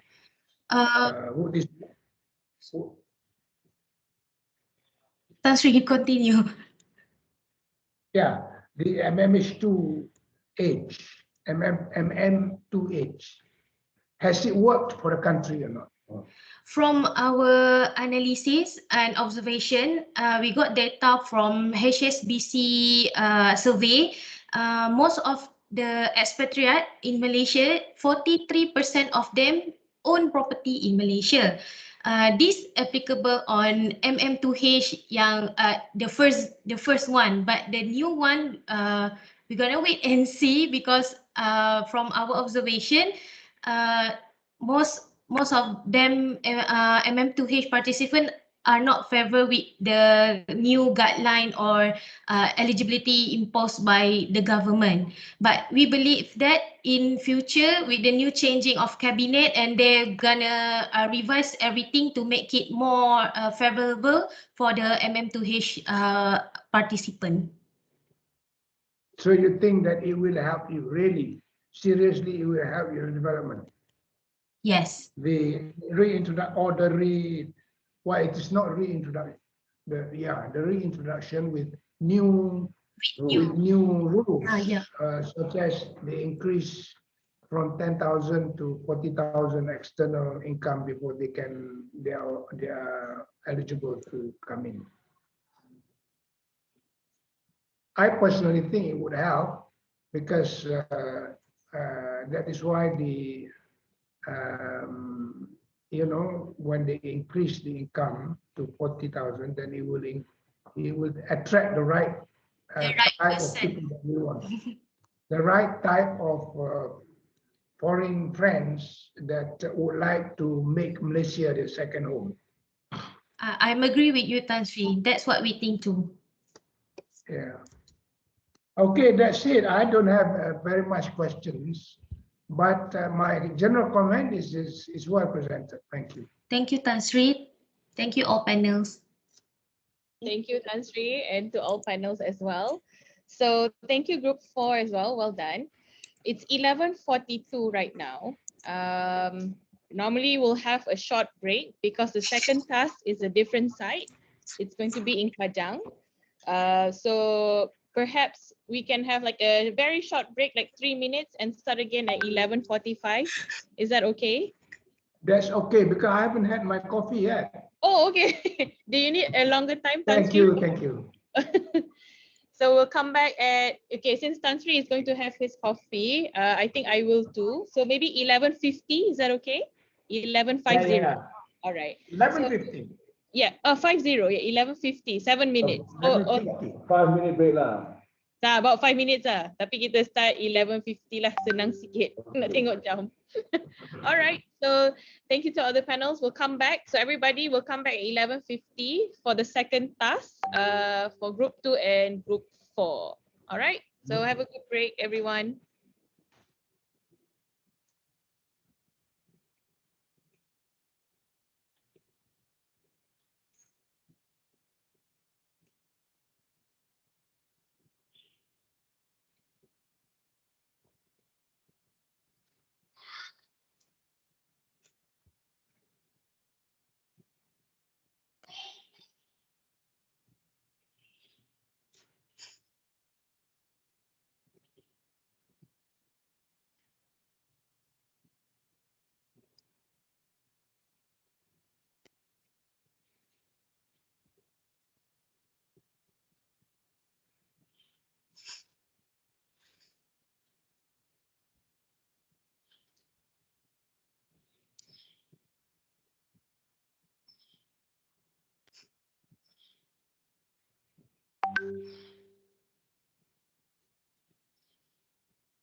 Ketiak basah weh. Nak jawab MM2H tadi. Aku tak tahu apa yang aku cakap. Aku main cakap je.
Group 2, are you guys here?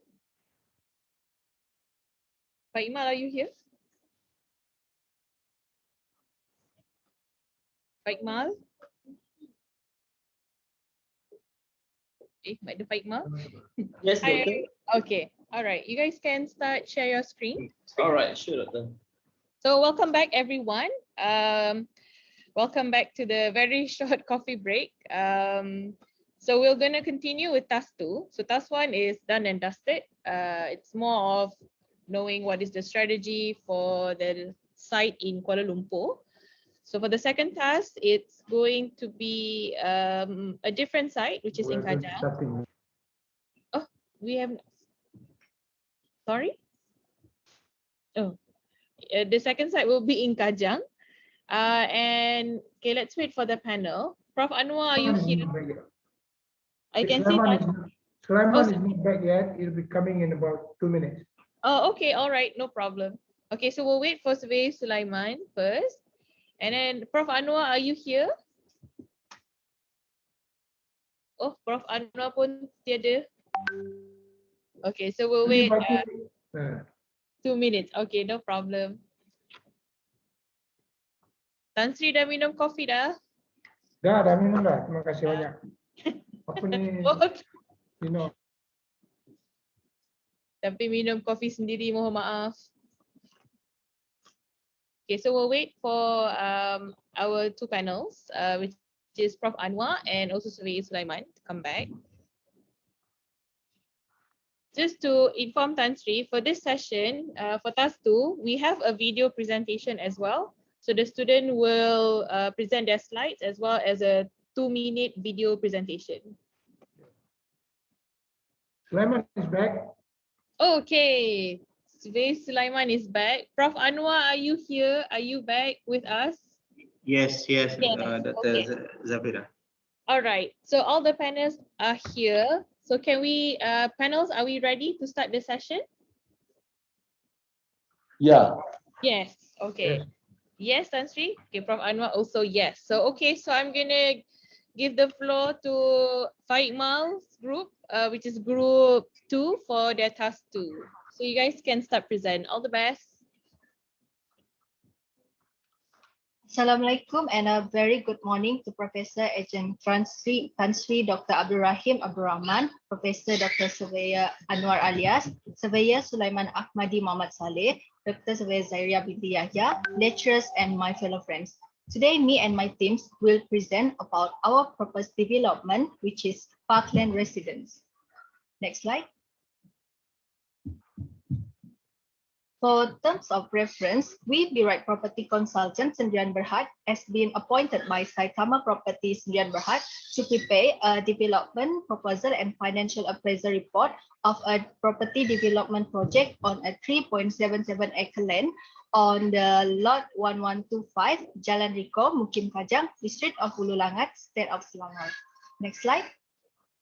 Now let's move to the particular of titles. This is the proposed site particular of titles.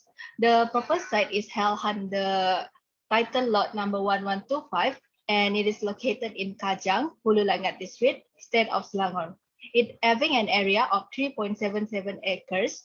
The tenure is term in perpetuity. Category of land use is building owned by Saitama Property Sendirian Berhad and the express condition is commercial. Next slide.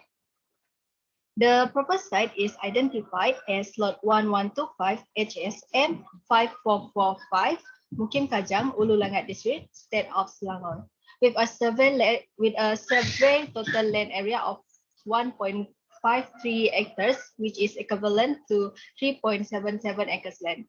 Particularly, the proposed site is trapezium in shape and flat in terrain. Next slide. Okay, so the proposed site is categorized under commercial zoning.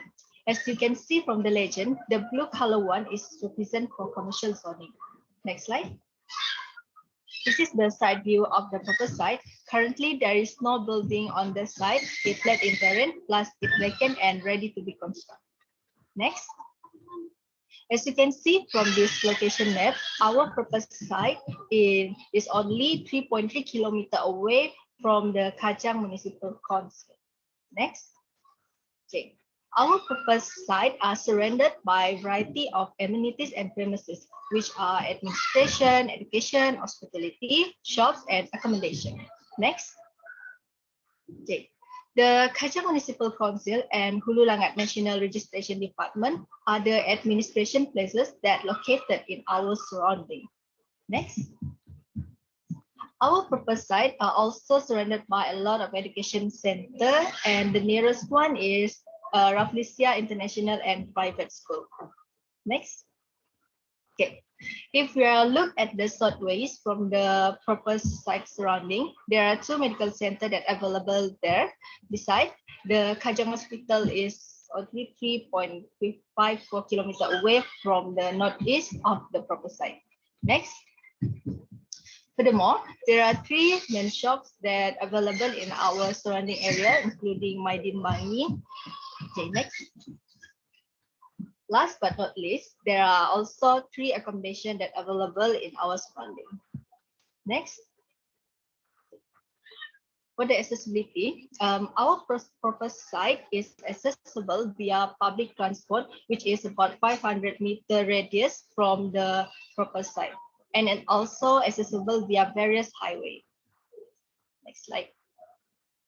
Now let's move to the market study. Okay. Based on the graph, Malaysia gross domestic product, which is GDP, was slowly decreased in Q1 2019 to Q1 2020. Next slide. Okay. This is the economic overview in Selangor. In 2019, Selangor remains ahead of other states in Malaysia with GDP per capita of 344.5 billion ringgit in 2019. And the graph at the right side shows 5 of the main sectors of Selangor that led by the construction sector. Next slide. Now let's look at the demography overview.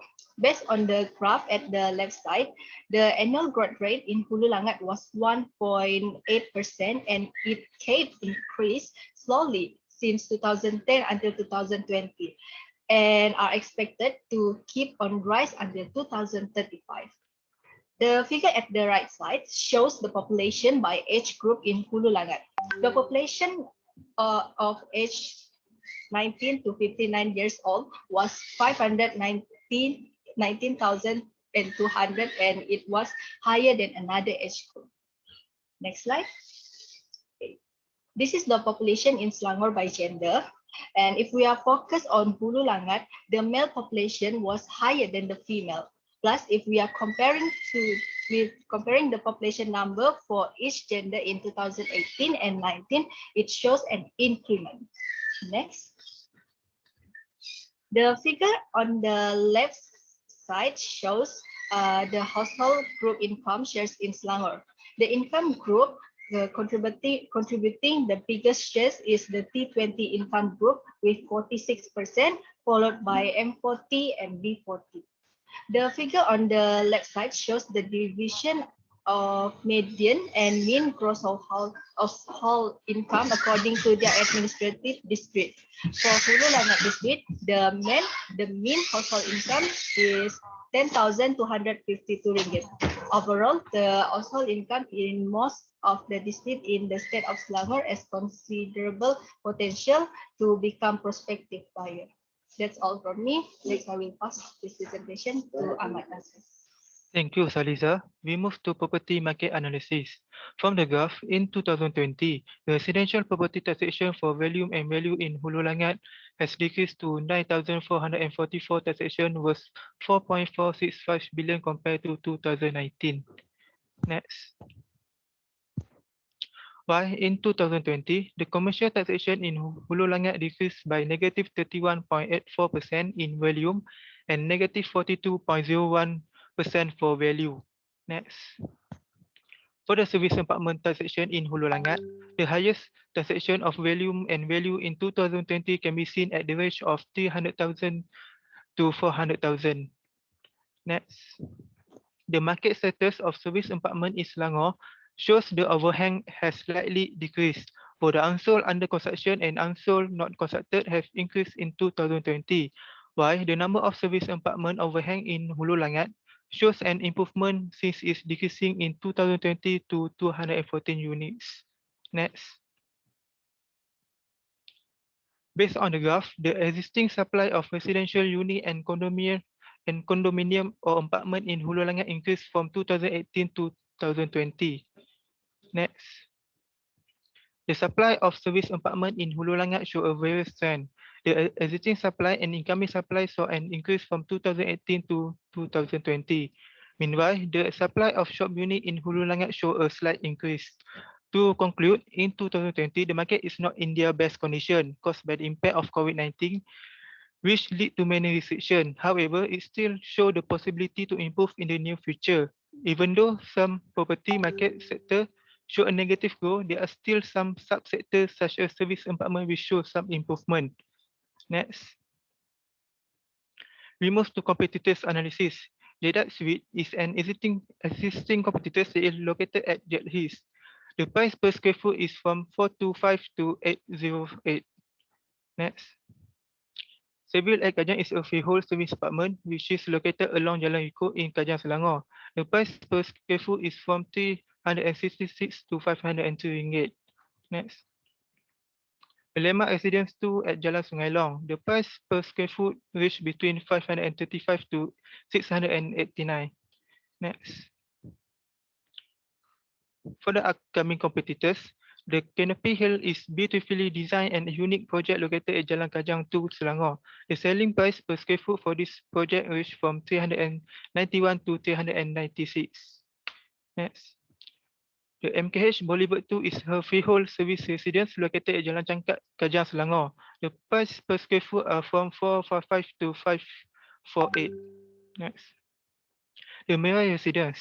The selling price per square foot for this project start from 672 to 722. Next. We move to retail competitors. The first is MKH Boulevard. It consists of boutique shop, office unit, and service apartment.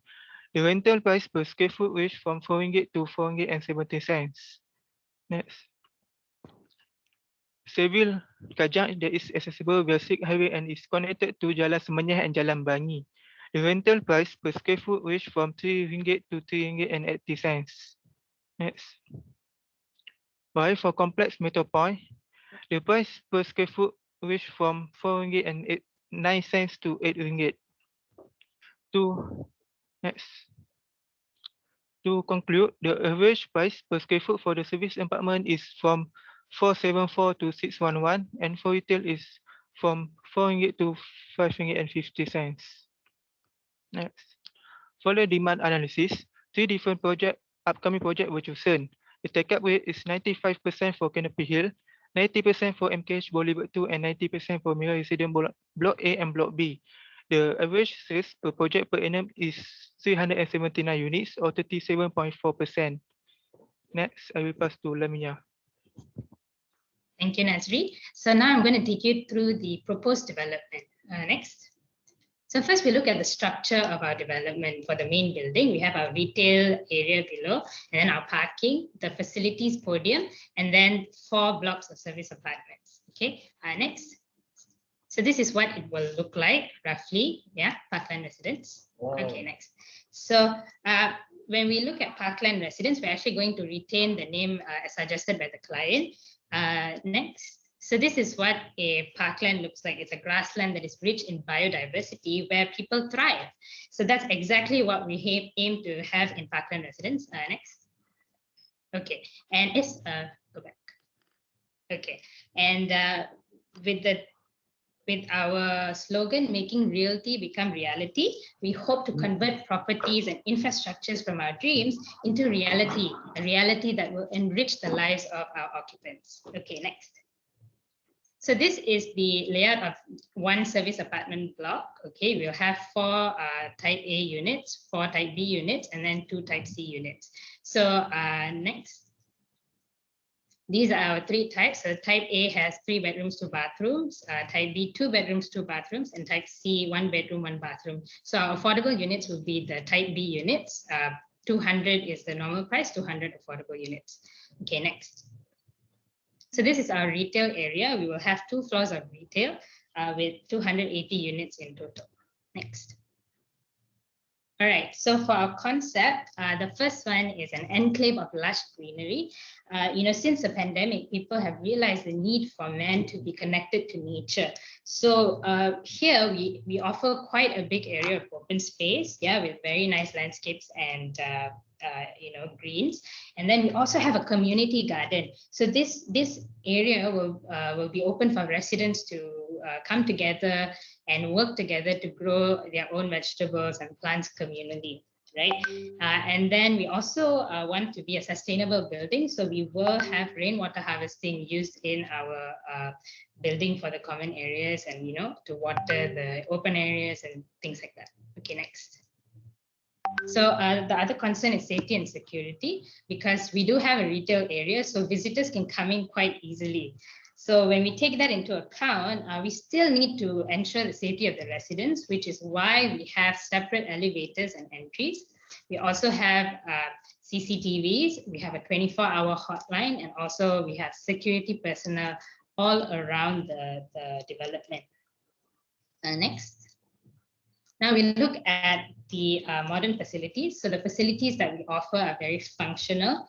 They are very user-friendly. So we've got like a swimming pool, we've got playgrounds, all the typical things that we find. We also have like a jogging track, gymnasium.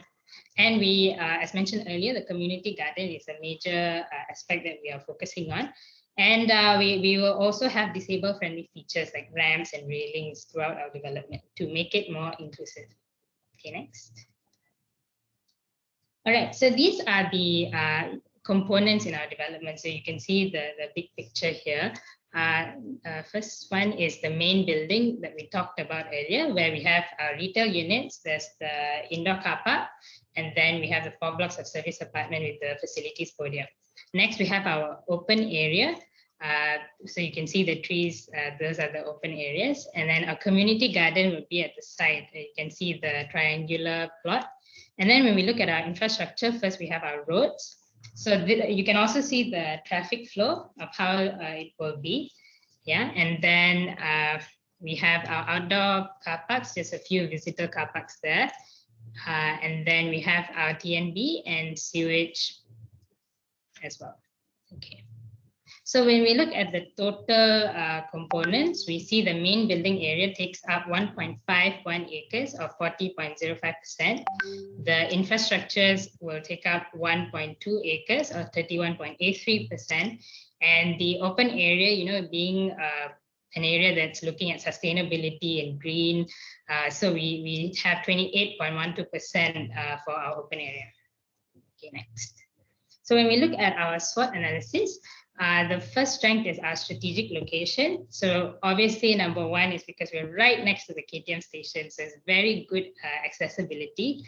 It's also in a residential area, so we have schools nearby, we've got health facilities nearby, so it's a strategic location. It also encourages sustainable living. The younger generation is quite conscious about their carbon footprint, so this is a strength. We also have diversified facilities, as shown earlier. And then for our weaknesses, we, our purchasers, of course, have to pay commercial rates for taxes and utilities. So this is something that is quite unavoidable as it is a commercial land. Then there's potential noise pollution from the KTM. So with this one, we plan to make arrangements and talks with KTM to see if there's a way to invest in other technology to reduce the sound. So maybe, ballast coated tires and things like that will actually reduce the sound pollution because it's right next to the KTM station. Yeah, with the opportunities, again, the sustainable building concept is becoming very popular. It's gaining traction. And then there's high demand for investment purposes because of the location, the increasing population as shown earlier in the market study, and then also growing trends of service apartment. For the threats, there's the presence of existing and upcoming competitors like the ones that were shown earlier. But with ours, we hope that our concept is good enough for families, especially young families and middle-sized families to come and stay. And the uncertainty of the housing market at this current point in the pandemic is, of course, a threat. and therefore we will see in a while how our feasibility is. All right, now I'll pass to Kayan. So thank you, Lavinia. Now I'm going to present about the valuations of our proposed sites using the residual method incorporated with the DCF planning. So basically, the residual method consists of GDV and GDC. So GDV is established through the total property products we propose in our development. So in this case, we have three types of the service apartment. Next, we got type A, B, and C to sell, where several units of type B has been allocated as the affordable units. And in addition, we are getting the rental value from the retail units upon the completion of the construction starting from year 4. Then we have also taken into the consideration the Bumiputra allocation of 50% with a discount of 10% for our service apartment type A, B, and C. And then the next step is to sum up all the revenues from year 1 to year 10 accordingly. Next slide. During the construction period of 3 years, there are costs needed for us to pay for the constructions of our service apartment, retail, facilities podium, and for car park. And then next slide. Then we are going to look at the other development costs that we have to take into considerations in our residual method. So for example, during the pre-construction stage, the payment has been made to the Kajang Municipal Council, MPKJ, for the building plan fees and the planning approval fees. And during the construction stage, we have to pay for the professional consultants fee, including the architect fees, QS fees, engineer fees, and etc., as well as the infrastructure costs, the project management fee, financing costs, legal and marketing costs, contingency allowance. And moreover, we also allocate 15% of our GDV for the developer profits in our case. Then we add the building construction cost, the other development costs, and the developer profits in order to get the total development cost. And then next slide. Last but not least, the residual land value can now be obtained by deducting total GDC from total GDV. It is then discounted at the rate of 8% to get the net present value. So the total of the NPV we get is actually the capital value of our proposed site, which is around 33.5 million in our case. So moving on to the feasibility study that can evaluate the financial aspect and the viability of our development. So the next slide. So the cash flow analysis is actually the initial stage of our feasibility study. So in this case, the future cash inflow and outflow are projected up to 10 years. As you can see in the first row, GDV, it is generated from the sales of our properties according to the progressive payment received, and also the rental received from the retail units. There will be cash inflow starting from year 1 as our project will start launching in the first year, where sell then build concept is applied here. And then for the second row, GDC, which means the cash outflow, including the building construction cost, the land cost, the infrastructure cost, and etc. And then for the GDV is deducted by the GDC is to arrive at the profit before tax. And then to arrive at the net profit, we deduct the initial capital of investor to the profit before tax.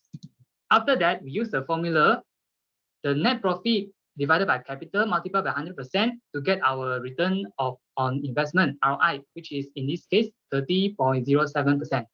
And then moving on to the return on development cost, it is calculated by using the formula net profit divided by the total development cost multiplied by 100%, which will arrive at 10.5%. And then the second part of this table is to calculate the IRR from the accumulated NPV of our net cash flow. So at first, we use all the cash flow GDV and GDC discounted by 8%. And then the NPV is calculated by deducting the discounted GDV to the discounted GDC, arrive around 37.9 million here. And now we are able to calculate for the benefit cost ratio, and it is calculated by using the formula NPV of the total cash inflow divided by the NPV of total cash outflow. So the benefit cost ratio for our proposed development project is 1.11, and it indicates that our project is viable as the benefit cost ratio is more than 1. And then the net cash flow is accumulated as shown in the last second row from year 1 to year 10 in order to get a break-even point for our development. And last but not least, the internal rate of return for our proposed development is 15.48%, which is higher than our WACC, which is at 8.23%. Next slide. So based on the graph at the left side, it shows that our break-even is at the 3.5 years of our proposed development. And then next slide. So since our project is viable and feasible, then we actually come up with some marketing strategies. So next slide.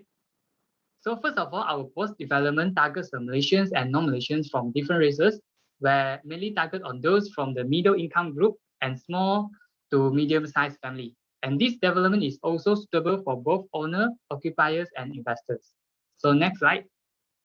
So for the marketing plan, first we will have the pre-launching event and official launch stage to kickstart our development in the market. And then we also have the public relation program, publicity, and a media event to place the information about our proposed development in the media. Of course, the advertising plays an important role in the marketing plan, where it is quite effective at reaching the wider market. So for example, we can advertise through the media such as newspaper, flyers, signboards, as well as the digital way, the property website, Facebook, and YouTube. And then next slide.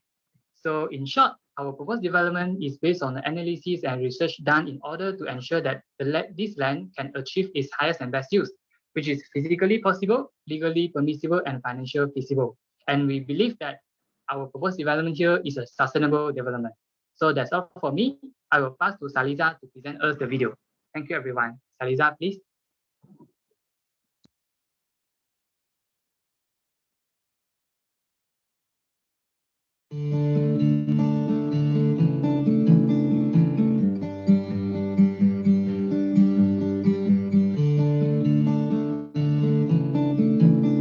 Parkland Residence is a development with a land size of 3.77 acres. The development site is surrounded by a variety of amenities and premises. Plus, it is accessible via public transport and highways such as the Kajing to KTM station and Silk Highway. There are 3 types of serviced apartments in this development. Type A is the largest unit with a built-up area of 929 square feet, and this layout consists of 3 bedrooms and 2 bathrooms. Type B is the second largest unit with the size 751 square feet.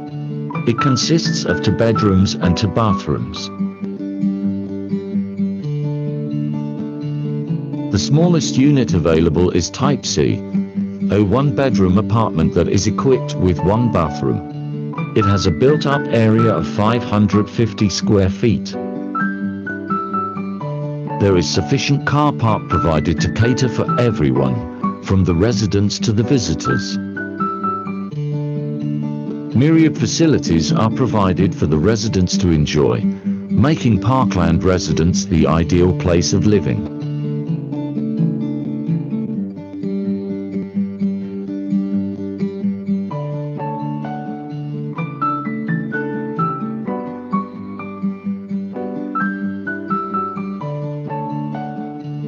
There will also be a few retail units for residents and visitors alike.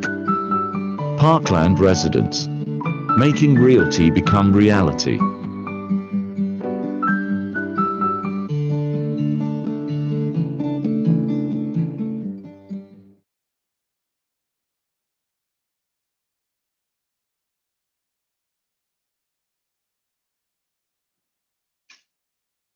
Thank you, group 2. Are you guys done? Was that the end of the presentation? Yes. Yes, we are done. All right. Okay, so can we have your slides back? Shared screen.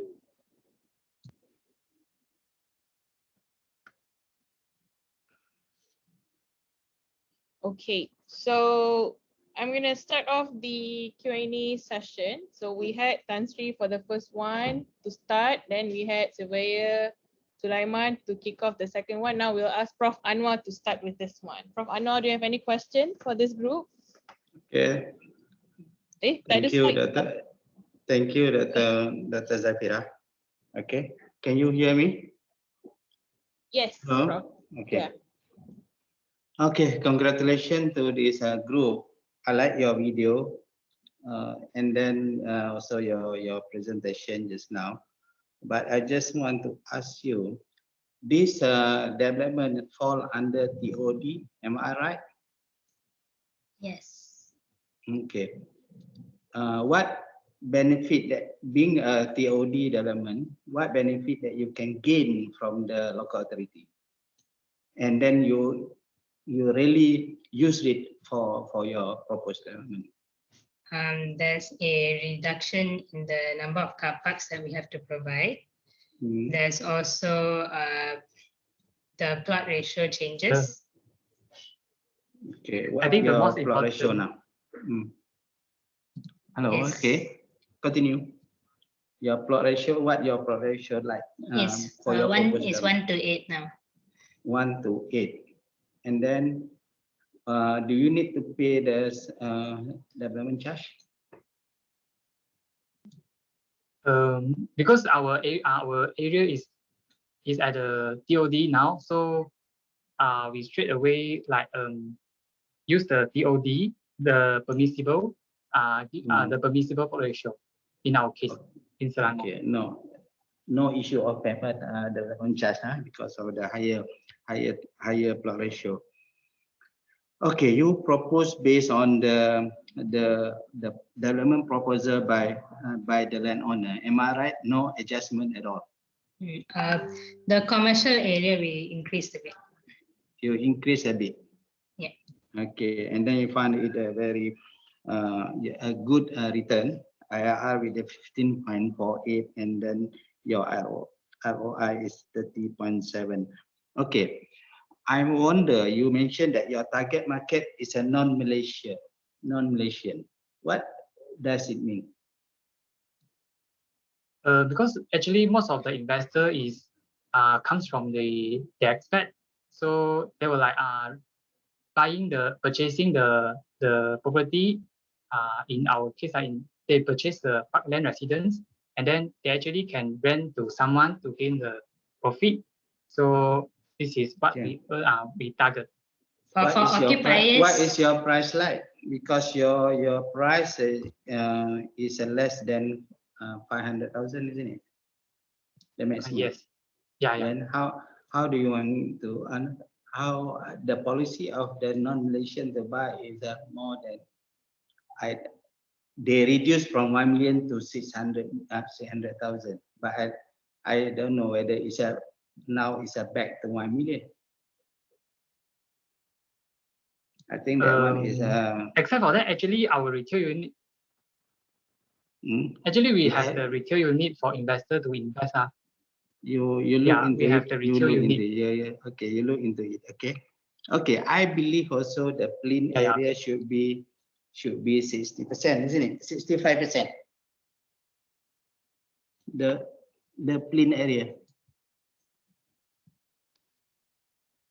60%. Yeah. 60%, and then what is your development is 40%. You are not using as much as you can. What your comment on that?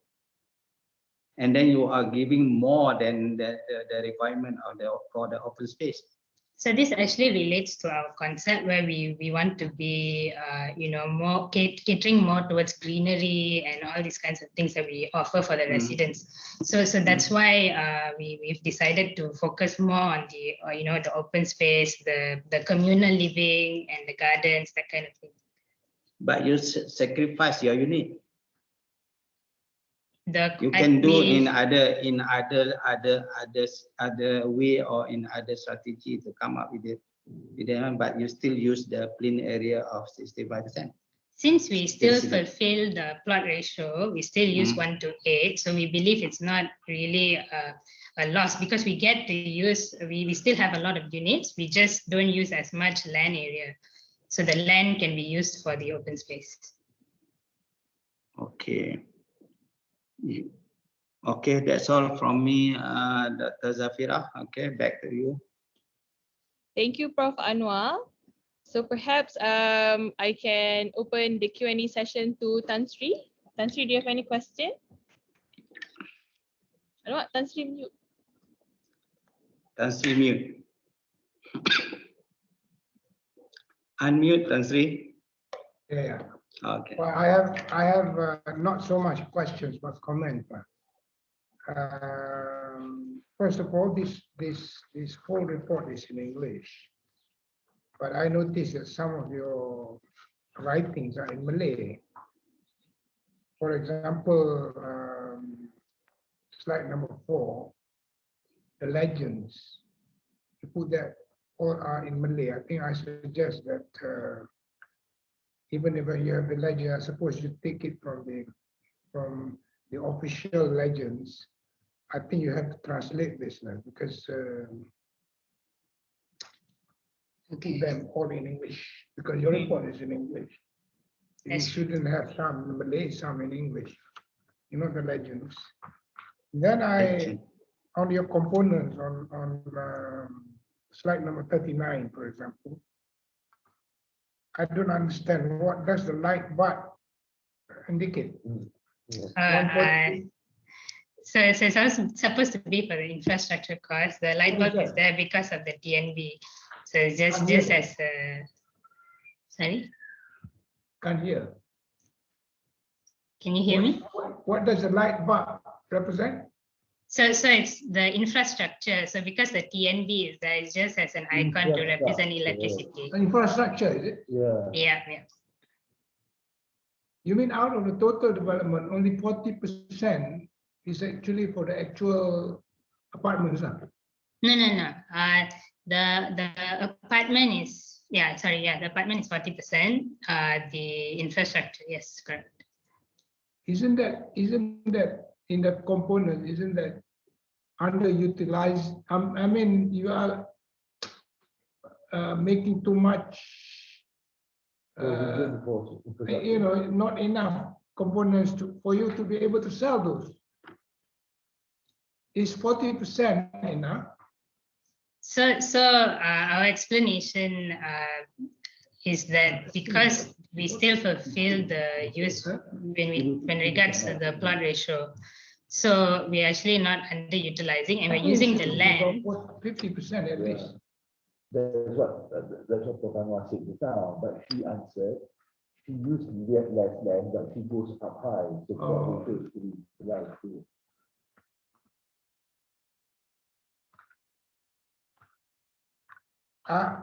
that's it. I just wanted to ask those questions.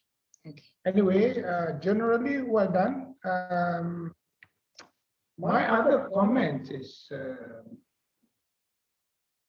you are allowing the biggest three bedrooms.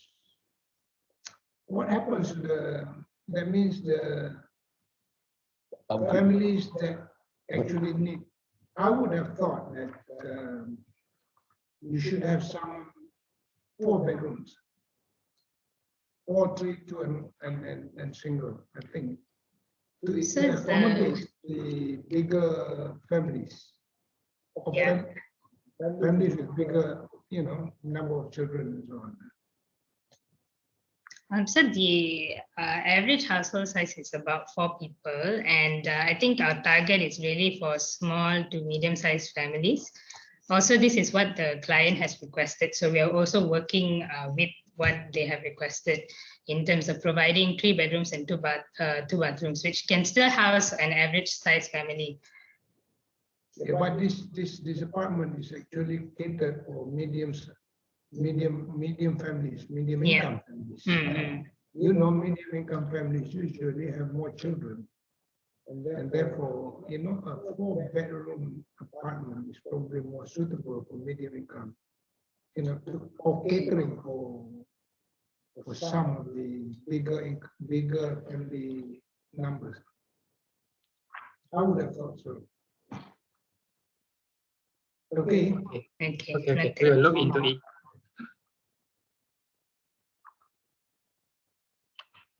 That's it for me. Thank you, Tan Sri. Okay, so we'll open the Q&A session to Surveyor Sulaiman. Do you have any question for this group? Would you like to have some questions? Or I do. Okay, just going to, I don't know, what's slide number 19. With regards to the household income with the Selangor flag in the middle, number 20. I think the number 20, okay. So just enlarge this slide, I just want to get explanation from you. You've actually showed this on the graph on the left. Can you just play show? Just play show so that it's big. Run show. Maybe can you start show? Can you run the slideshow? Run slideshow. Okay. You've put, did I read this right? You are saying that T20, which is the legend for T20, the gray bar, the gray column. T20, which means top 20% of the population, accounts for 40% of the population. How do I read this? No. It's 46% of the income generated in Selangor. Okay. So the top 20% accounts eat up 46% of the total income in the population. That's what you're saying. Yes. All right. Where is the legend for this graph? Or where is the title of this graph? That's not legend, that's source. It's at the down there, Selangor household. No. You see, I just asked you a question where you are explaining to me that this is a graph showing percentage share of population according to strata, income strata of household. So that title of this graph is missing. Okay. Just because it's title of the graph is important for people to understand. Sorry, Sulaiman, just a request. Can Tan Sri's mic be muted because we hear an echo? Yeah, just hang on. Oh, tak apa Sulaiman, I dah off kan. Okay, alright. Sorry. Sorry Sulaiman. Yeah, that's why I have to use my earphone so that the resonance doesn't happen. Okay, then I will go to where's the slide on this property? There's a slide that shows about sales performance and number of absorption per annum. Where is that? The demand analysis. Demand analysis, yes.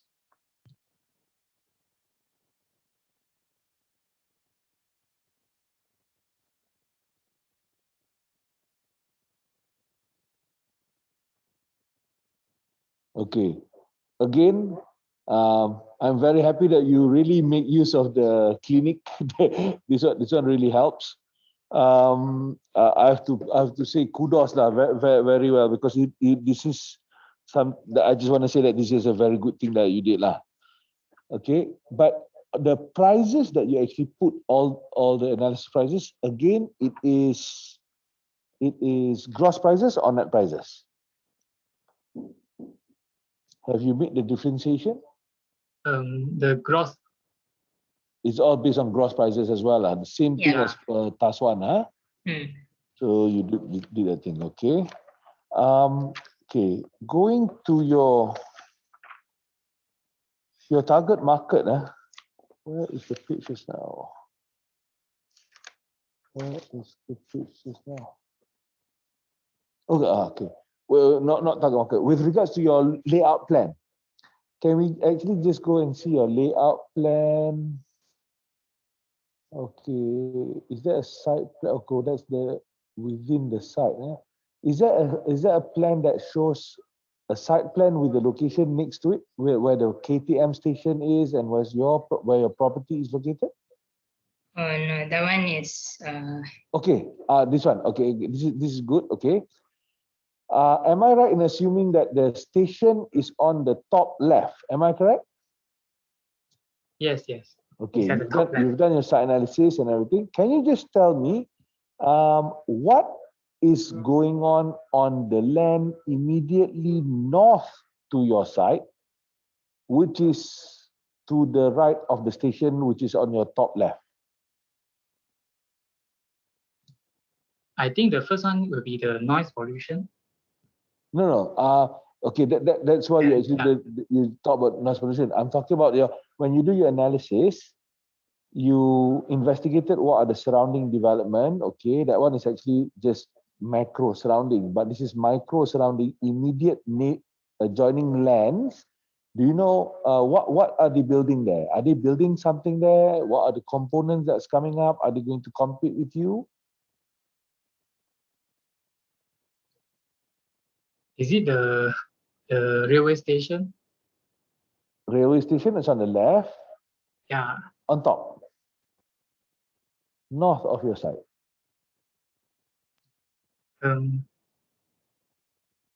I think it's land. Immediate north is adjoining land north to your side.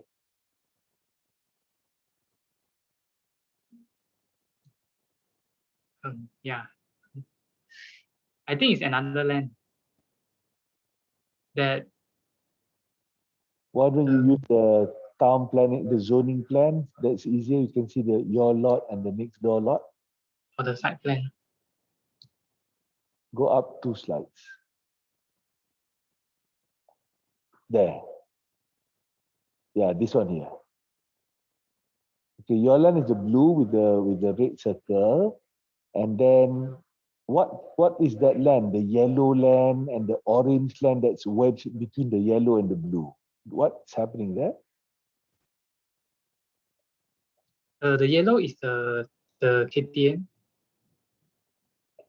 Okay. The infrastructure. All right.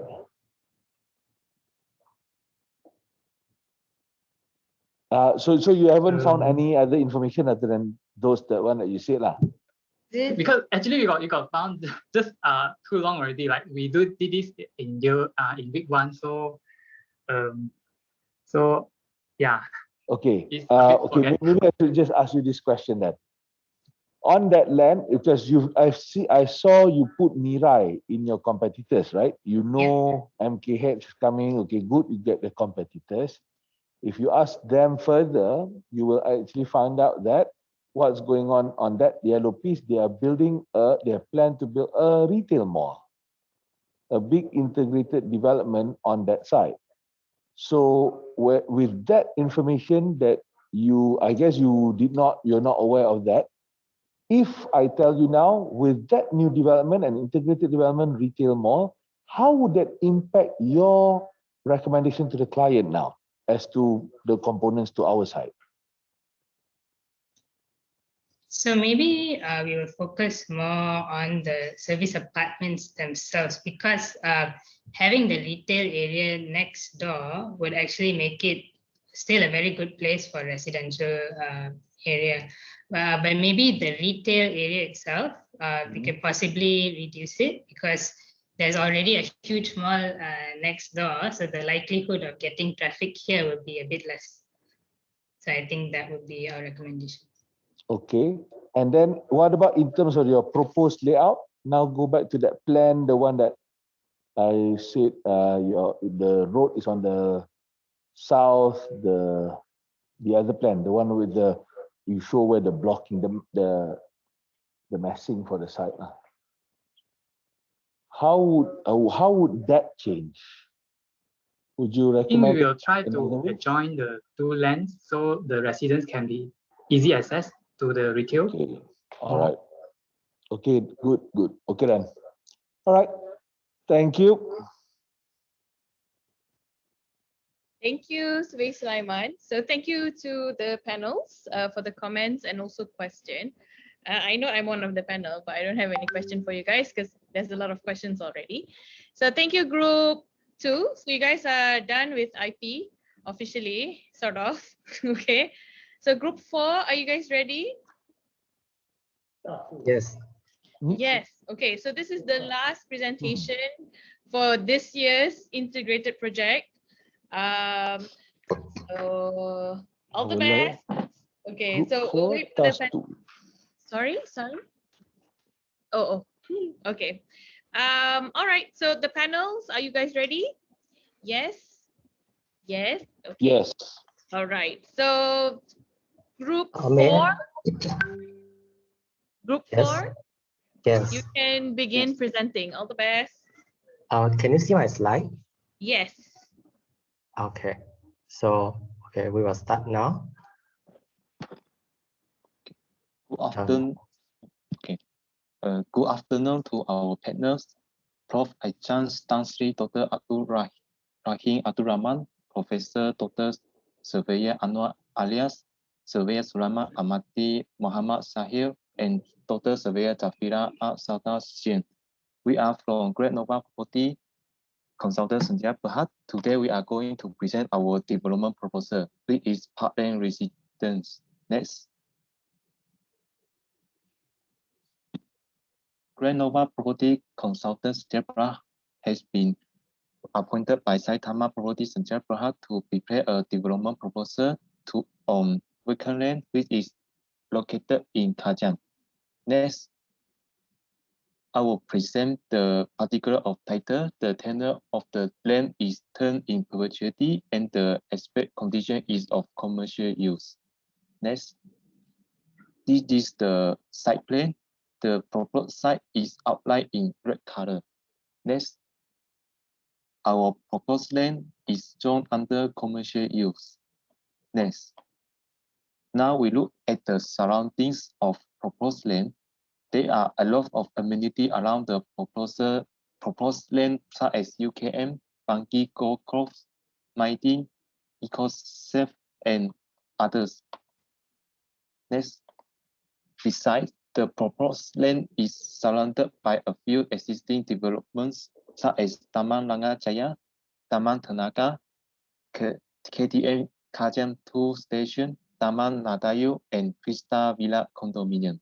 Next, there are also a lot of upcoming developments, such as Pristine 1, Pristine 2, and Canopy Hills around the proposed land. Next, I will present the market study. Next, first is the Selangor household size and number. The households with 4 members and above have the most percentage in 2016, which is 63.1%. But it is decreased in 2019, which is 58%. Even though it shows a downward trend, it is still the majority household size in 2019. In addition, the average household in Kajang is 4 in 2016. Then look at the Selangor household income.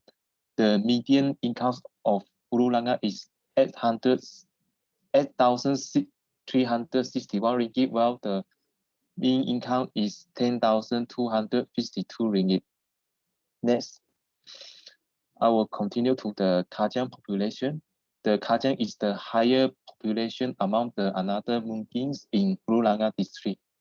An estimated increase to about 490,000 at 2035 with compound annual growth rate of 1.14%. So there is more housing demand for the Kajang in the future. Next, now I will to present the properties market study in Kajang. Now I'll continue with the look at the volume and value of service apartment transaction in Hulu Langa. From the table, it shows the both transaction volume and value has increased in 2020, regardless of the COVID-19 pandemic situation. Next, the overhead service apartment also shows a downward trend in 2021, which shows the service apartment market is performed better than before in Hulu Langa area. Next, I will pass forward to continue. Okay, thank you, Kitchen. Now let's look at the competitor analysis. This is the competitors map. There are about 6 existing and 6 upcoming competitors for service apartment, and there are 6 high-rise residential buildings, including condominium and normal apartments in the Kajang area. Okay, with that being said, the existing competitors for service apartment that has been analyzed are Seville Kajang, MKH Boulevard, the Putra Platinum, Resident Sutra 7, and the Landmark Residence 2. As for the upcoming competitors for service apartment that has been analyzed are the Canopy Hills, Mirai Residence, MKH Boulevard 2, Nexus Kajang, Tower B, Residency Ostia, and Sensory Residence. Next. So these are the summary for all the competitors in terms of their selling price. Okay, next. Okay, move on to the pricing analysis per square feet. The average price range per square feet for all the service apartment competitors are between 435 ringgit to 550 ringgit, while the average price range per square feet for the condominium and apartments competitors are between 349 ringgit to 427 ringgit. Okay, next. For the price analysis per unit, the average price range per unit for all the existing services between 307,000 ringgit to 614,000 ringgit, while the average price range per unit for the condominium and normal apartments are between 341,000 ringgit to 553,000 ringgit. Next, we will continue on to the product analysis. Based on the product analysis, it can be seen that the majority of the competitors are catering for medium small unit, which has the size range between 801 to 1,000 square foot. It was followed by a medium size unit, which has the size range between 1,000 to 1,500 square feet. And lastly, there are also majority of the competitors that supply shoebox size unit, which has the size range of below 650 square feet. Yes. As for the product analysis by type, the majority of the competitors are catering for 3 bedrooms and 2 bedrooms type of unit. Yes. Okay, let's look at the sales performance. As you can see, all these development are the upcoming competitors in the Kajang 2 area. From the table, you can see that the take-up rate for all this development has already reached 90% of the total unit that have been sold. It then leads to the average of 92% take-up rate in the Kajang 2 area. For the average sales per project per annum is about 294 units annually. Yes.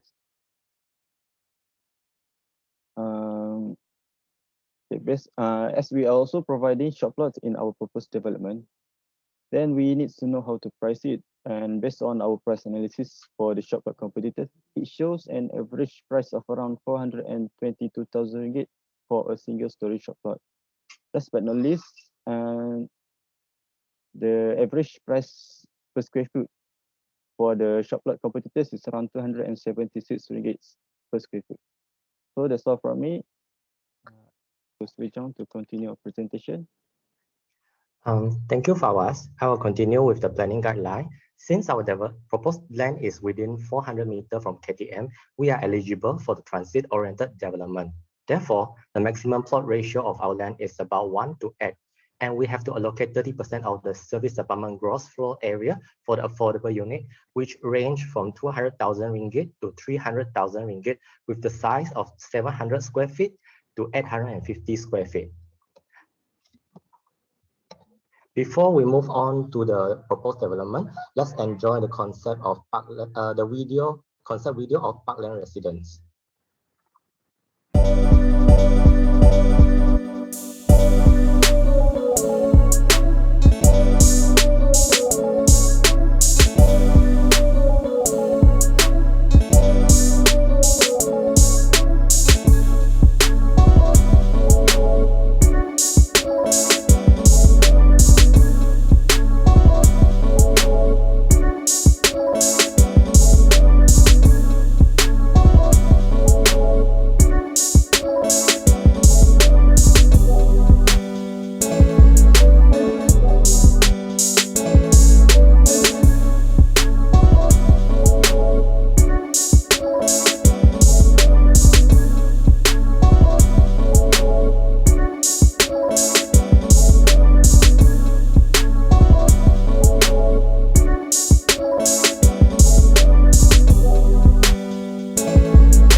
Thank you. Now I will explain our development concept. Our development is named as Parkland Residence, and our slogan is large and seclusive, which indicates the abundance of nature element, privacy, and security. So I will move on with the development component. There are three main components on the ground, which are the single-story shops due west, park in the center, and service apartment due east. First, let's look at the single-story shops. There are total 14 units, which include 3 affordable units. The size of all the units are 1,200 square feet, and the average price range from 288,000 ringgit to 360,000 ringgit. Next is the service apartment. There are total 4 types of layout in Parkland Residence, namely type A, B, C, and D. Type A is the largest unit with 1,000 square feet, while type D is the smallest unit with 550 square feet. To highlight, all of the type C are the affordable unit. These are the floor plans from type A to type D. All the layouts are of different size and consist of different number of rooms, including 3+1 bedroom, 3 bedroom, 2 bedroom, and 1+1 bedroom to cater for different needs of the home buyer. So why do we allocate 3+1 bedroom unit? As you can see from the market study, the household size in Selangor is mostly 4 person and above, which is big. And also, the average household size of Kajang in 2016 is 4, which is also quite big. Therefore, there is a demand for larger unit with more bedroom. However, there is no much supply for a unit with more than 3 bedroom in the surrounding. Our competitor product type analysis shows that there are only 28 units of service apartment providing 3+1 unit, which is not enough to support demand. Even though the family with big household size can aim for a landed property with a larger built-out area, the price may not be affordable. The table shows that most of the upcoming landed project in Kajang cost more than 800,000 ringgit, which can be a huge burden for most of the family. So we are of the opinion that 3+1 bedroom is required to meet the current demand. Also, most of our competitors only allocate 800 plus square feet for the 3-bedroom unit based on our competitor analysis, such as the Vista, Mahogany, Sevius, Jalan Reko, and the Milai Residence. Therefore, we are of the opinion that 810 square feet for 3-bedroom is more than enough. And also, based on the competitor analysis, one of our nearest competitor, which is the Canopy Hills, provides 2 bedrooms for a 587 square feet unit. Therefore, we think that a 550 square feet unit can accommodate at least 1+1 bedroom. Since the smallest unit targets on the investors, more rooms are preferable to rent to more tenants for a higher rental income. Now let's look at some special feature about Parkland Residence. First, we adopt the latest Sky Semidi design, which will not share walls between other units to enhance the privacy of the residents. We also provide a higher ceiling height of 11 feet to improve the air ventilation. Besides, soundproof window will be provided for every unit to block the noise produced by the KTM. And also Google Smart Home System can be found in selected unit as another unique selling point. Now, I will continue with the pricing strategy of Parkland Residence. Based on a competitor analysis, the average price of service apartment in Kajang range between 435 ringgit per square foot to 550 ringgit per square foot. Therefore, we set the price between 400 ringgit per square foot for the affordable unit and 520 ringgit per square foot for the type D unit. The price difference is due to the furnishing of the unit. We also strategically control the selling price under 500,000 ringgit, which consists of less overhang unit based on the market study. Next, I will show the facility provided in Parkland Residence. This is the facility provided in ground floor area.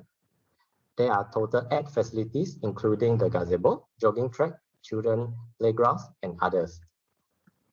And also, most of the facilities are actually located on the 7th floor, which includes gym, sauna, nursery, swimming pool, and so on. And finally, we also provide rooftop facilities such as Sky Lounge and Herb Garden. Moving next, the development timeline was spent about 6 years, where the first year is for preliminary preliminary process. The next 3 years is for construction process, while the last 2 years is to deliver the vacant possession. Now I will pass to Shirley to explain about SWOT analysis. Okay, now let's look at the SWOT analysis. Next slide. Our strengths include the affordable pricing, where all the units are below 500,000 ringgit. Also, Parklands provide multiple layout choice ranging from Type A to Type D, which stress on the privacy, security, and facilities. However, due to the maximum plot ratio of DOD guidelines, our development is high density with 990 units of service apartment on a 3.77 acre land. Therefore, the building is separated into 2 towers and more elevators are provided to shorten the waiting time. Besides, the proposed land is very near to the KTN Kajang 2, which may produce unpleasant noise. So the service apartment is placed far from the KTN thread, and soundproof windows are provided for every unit to minimize the noise. Our opportunities include the nearby coming integrated townships such as Precinct 1, 2, and 3. The KTN is also expected to operate in the near future. Also, Kajang is the next residential destination due to the availability of land. The current low interest rate also lessen the burden for monthly installment. However, the COVID had crashed the property market severely, and it may need some time before fully recovering. Also, Kajang is full of incoming supply of high-rise residents, and the competition will still be intense. Next. I will now continue with marketing strategies. First, let's look at our target market. We target on investors and Kajang youngsters for the small unit, newly married couple for middle units, and family with big household size for the largest unit. On the other hand, F40 are always welcome to purchase the affordable units, which cost less than 100,000 ringgit. Next. Our main product is the service apartment. The service apartment is fully residential to provide a living environment with privacy. We provide 8-tier security to ensure the safety of the residents. Next. Also in Parkland Residence, there are 4 layouts ranging from 1+1 bedroom to 3+1 bedroom to target different customers. Most importantly, Parkland Residence is a transit-oriented development with which can further enhance the accessibility. Next. As for the price, all of the units are of affordable price compared with the median salary in Hulu Langat of 8,661 ringgit. Next. To target the local market, Parkland Residence will set foot in shopping malls in Kajang to attract the local home buyer. Also, a sale gallery will be set along Jalan Reko to accommodate the show unit. In addition, online marketplace such as the Property Guru and iProperty website are very useful, especially during COVID-19 pandemic. Moving on to the promotion. Parkland Residence will offer 10% discount for the Bumiputra home buyers. Also, referral fee will be given as it is one of the effective ways to promote sales. Moreover, different furnishing packages will be provided to tend to different client needs. Last but not least, next slide. Since the property market has been digitalized lately, we will also stress on the online marketing strategy such as the 360 virtual tour and the commercial marketing video. Now I will pass to Srijong to continue the presentation. Thank you, Shirley. Now I will continue with feasibility study. First, let's look at the cash flow. The cash inflow is based on the annual sales rate and the construction work that is completed, which is in accordance with the progressive payment of Schedule H of HDA. Then we will get the total revenue minus the Bumiputra discount to get a total GDV of about 360 million ringgit. We can also get the building construction cost from Akhmady. As for the cash outflow, based on the construction progress, we assume that in first year, we will have to pay 40% for the construction cost and 40% for second year, and lastly, 20% for third year. For development costs during pre-construction stage, it includes contribution to MPKJ, such as building plans and planning approval fee. It also includes the contribution and compliance costs, land expenses, and site clearance fee. To highlight, the professional consultant fee during construction stage includes architect fee, quantity surveyor fee, and engineer fee, while the financial fee includes term loan and bridging loan interest. So as you can see from the table, we get the WACC from the weightage for cost of equity and loan, which we will get 7.3% of WACC. Now we can get the GDV, which is about 360 million ringgit minus the GDC, 259 million ringgit, and minus with the initial capital of investor for about 23 million ringgit to get the net profit of 77 million ringgit. So the final net present value after PV is about 71 million ringgit. The return on investment is about 74.64%. The return on development cost is 30.50%. The benefit cost ratio is 1.31, while the IRR is about 17.24%. In summary, since the benefit cost ratio is more than 1, which is 1.31, this development is viable. Also, the IRR of 17.24% is higher than WACC of 7.3%, indicates that the project is financially feasible. As for the break-even point, the cash flow will require 2.5 years to become positive. Now let's move on to the residual method. The GDC of 360 million ringgit is obtained by minusing the revenue with the Bumiputra discount.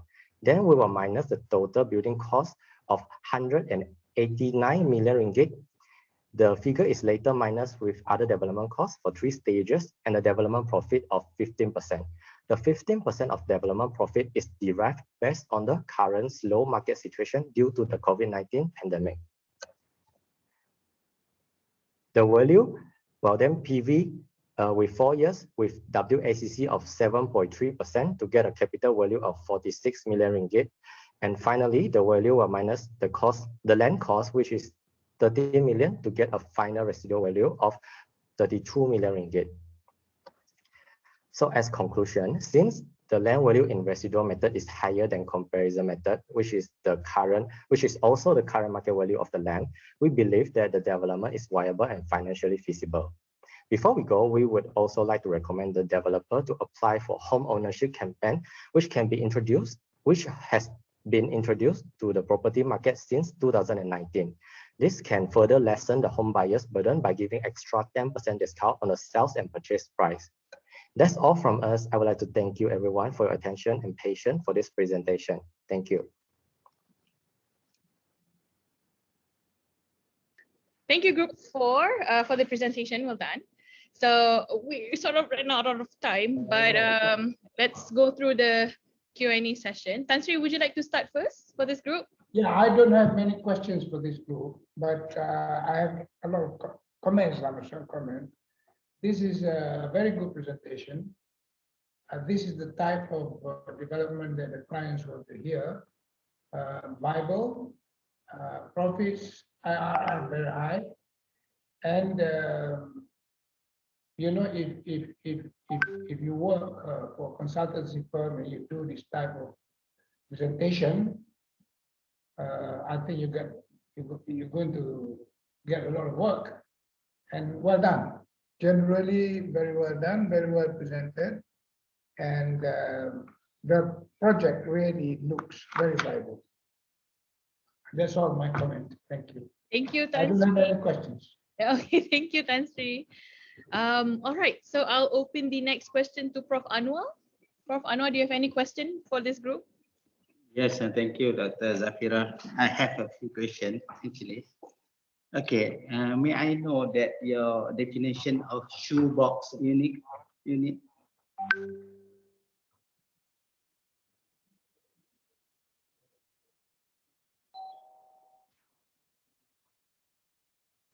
Actually, for shoebox unit, it is a unit that have the size range of below 650 square feet. It is based on the surveyor Sulaiman slides that we follow. I see. Okay, I don't know, because based on my investigation, most of the shoebox units is less than 500 square feet. That's we found it in Singapore and the San Debbie project. But Sulaiman is a no better than me, okay? Okay. And then your definition of the service apartment in your project. What is you means the service apartment in your project? To be honest, in Malaysia, service apartment just will be very similar to the other high-rise like condominium and apartment. So we will define it as just a normal high-rise residential. It's not really that you need you form a management company to manage the unit that surrender back by the buyers. Is it the meaning? Yeah, we will just follow the like how condominium apartment operates, because this is the normals in Malaysia. It's not the real meaning of service apartment that the buyer can surrender back to the management company to run to manage the unit, to be something like the rent out to the what they call it is some homestay or what. It's not like that. Oh no, because we are selling all the units, so we are not providing the rental unit. Okay. Because you are not reflected in your cash flow. That's why I ask you, because you are treating the service apartment definition here as a normal apartment that developed by the developers. Yes. Okay. What do you mean? How the city is a witness to your development? In terms of residential area, so most of us like a big area, seclusive area with privacy, but that's quite different with us with a plot ratio of 1:8. That's why in thinking from the developer's point of view, of course we cannot sacrifice to build that much unit. We still want to build that much unit for the profit purpose. So we have the other ways to overcome this privacy problem, such as the sky semi design, to not have a sharing wall with the others, to have a privacy place, and the separation of the shop with the service apartment, so then the stranger cannot access the service apartment. Okay. You also mentioned that the noise by KTM also is a witness. Yes. And then you try to solve it by providing the soundproof windows, meaning that the unit need to be aircon all the times. Depends on them, because the soundproof window, they can still open the door. So then no soundproof anymore. Yeah, actually it's not. We didn't just solve this problem by giving the soundproof window. So first we on the distribution of the component. As you can see, let me show you. The KTM track is about here, 10 meters away, is quite near. That's why we design like this. We place the single-story shop at the edge on the left as a sound barrier, and then we have another further sound barrier with this part in the center. So we place, try to place furthest to the KTM, place the service apartment the furthest to the KTM track. So we believe this already can lessen half of the noise, and then the soundproof window is just an extra point to further minimize the noise. Even though you open the window, it's still not a big problem for you, for the customers. Very good answer. Okay. And then your development period, how long? Development period is about 6 years. 6 years development period. No, the last 2 years is that delivery of vacant possession. The construction is only 3 years, and the preliminary is about 1 year. Meaning 3 years, then your payback period is 2.5 years, meaning that before you finish your construction, you already sold all your units. That is a very good investment. Okay, I guess. Okay, so Sulaiman, I think that is a very good investment. Okay, okay, and then okay, I have no other question, Dr. Zafirah. Okay, over to you. Thank you, Prof. Anuar. So we'll close the Q&A session for this group with Surveyor Sulaiman. Do you have any question and comments for this group? Yes, I do. Unmute myself directly. Sorry. Okay. Answer. Minta tolong mute yourself so that I'm using my. Okay. All right. Yes, Dr. Zafirah. My question first is actually on that classification of shoe boxes and whatnot. The one that I've given you is actually a dated one. We don't use the latest one. The latest one, yes, the sizes have actually gone down. We actually put shoe boxes to be below 500 because there's a lot of there are a lot of units that are literally kemah orang kahwin kind of sizes, 400 square feet, which is actually just one bedroom, but they declare it as a wholesome unit. So yeah, that definition is very loose. It's subject to the researcher's definition. Okay, that's one. But with regards to the question here, I am again happy to see that you've actually you actually made use of the sharing of knowledge that we did last time. I just want to ask a generic question. You talked about median income earlier, right? Yes. No.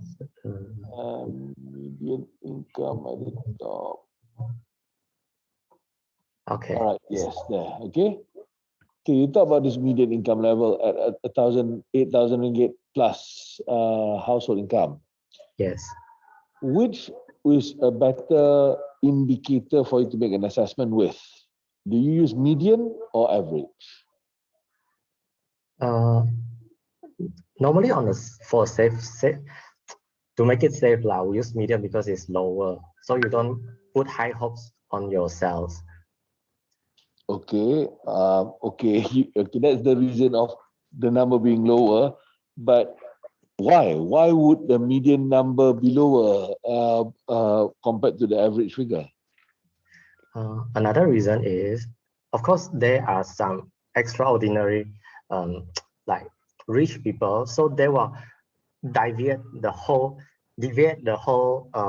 number, the figure. So the median is the one you calculate like one by one. So the center, median is the center. So it will be more accurate to know the actual situation of the salary. Yeah, your second answer is a better answer compared to your first answer. Stick to your second answer, okay? Okay, Yes. that's one. Number two, the prices that you've actually studied here, I see that you've looked both at your competitors' table, developers' price, which is gross price, as well as net price.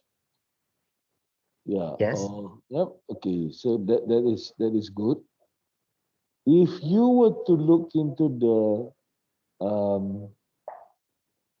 discount rates that are given by developers or not, right? Would you want to play or offer, or how? Which one is a better route? Do you want to offer to the market a lower price, which is the true value of the property, or you purposely play on inject it at a higher price with the intention of giving discount anyway? Which is better? I think most of the home buyer in the market, they would like to have a discount in any kind of way, maybe cashback or promotion. So and for our development, it's not a problem because even though we include we increase a bit the price and then give back the cashback or promotion is not a problem because the price still control below 500,000 ringgit. So that it still seems like it's not a big problem to the home buyer, because based on the data we have, 500,000 and below is having the least overhang unit. So even after we add on this discount on the price, it's still quite appealing to the customer, to the clients. Okay, okay. In your opinion, do you think that that mindset of it's okay, we can put 500,000 where the actual price after minus 10% or 20%, that 500,000 really is only 420,000 only. As a valuer, how does it implicate the market's behavior? Does it contribute to how property prices have been trending in the past few years? Sorry, I don't understand your question. Can you repeat? When you said that it is better to give a higher price and then you apply discount because Malaysians love discounts, right? Yes. And on top of that, it's okay to actually play with a higher figure because it's still below 500,000, which is the affordable segment, according to your analysis here, right? Yes. Okay. Indirectly, what you are saying is also let all the developers sell at 500,000, but actually the house price is 450,000. So when people talk about in the market, there's already an inflation of pricing already, because the real value is only 450. The real price is actually 450, but you put in the S&P 500, isn't it? Yes. Okay. Does that cause a problem as a valuer in the market to advise on the holistic dynamism and also sustainability of the market, including overhang or not? Do you think that is actually something that is okay or should change or what? Academically, of course, this is not a good idea because it causes inflation. It's not the actual value. But since in the market it is so normal that everyone use that strategy, so as long as you don't go beyond the boundaries, like you don't add too much on the price, just a little bit, just enough, so everything will still be in control. All right, okay. Good answer, good answer. Okay, now let's, can I go to, I don't know what slide is this? Slide 44 or something. Is it slide 44? There's one page that you actually talk about why landed. There's this one. This is the slide exactly. Okay. Right. I like this. I think Sui Jong. Yes. You were the one who asked me this question during the clinic. What question? Sorry, I forget. You were the person who actually asked quite a number of things to me during the clinic, right? Yeah, yes. Yeah. Okay, because I just want to put a remark here. This is very good. This is what we call as substitute analysis. So economic substitute analysis. You have done that. This one I want to clap my hands up, applaud for you. But my question is on to the Sky Semi-D design that you are proposing. Your Sky Semi-D, when you do your GDC analysis, your cost implication, have you reflected this concept, Semi-D design, Sky Semi-D design? Yes. Okay. I will explain like this. Actually, we have 4 types of unit: type A, B, C, and D. Yeah. So type D is the smallest unit. Therefore, we didn't apply the sharing concept, the Semi-D concept. You see, this is actually the layout on the left is type A, B, C. Then this one on in pink color is type D. So we didn't apply because it's very small. Therefore, it's reflected in our price, as you can see here. Let me show you. Okay. You can see, what is it? The service apartment. We divide into this one, fully furnished is type D, and this one partly furnished is type A and B, and the bare unit is type C. So you can see there is a difference of cost per square foot. All right. Okay. So you have actually applied. There are different costing now. Okay. Good. Yes. All right. My last question. Go to the layout of your site where you show the that's 50, slide 50. Scroll down, slide 50. Yeah. Or is there a bigger one that zoom out a bit with everything on it? Slide 51 maybe. This one. Sorry, that one. This one is it? Yes, 37. Yeah. Okay. So now, my last question, which is actually two parts. You actually said this is your site layout plan. Your access road is on the bottom side, right? On the southern side of this plan, right? Yes. And then your train station is on the top left, isn't it? Yes. Yes. So on the left is actually the KTM station, the rail line . This is actually why you want to use your shops as a sound barrier. Yes. Okay. With the shops being tucked right at the end against a against a KTM station, who are the operators, who are the shop owners, whether owners to buy or even operators who wants to rent those shops, who are willing to come into those shops because they are noisy, they are tucked at the end, it's so far from the main road frontage.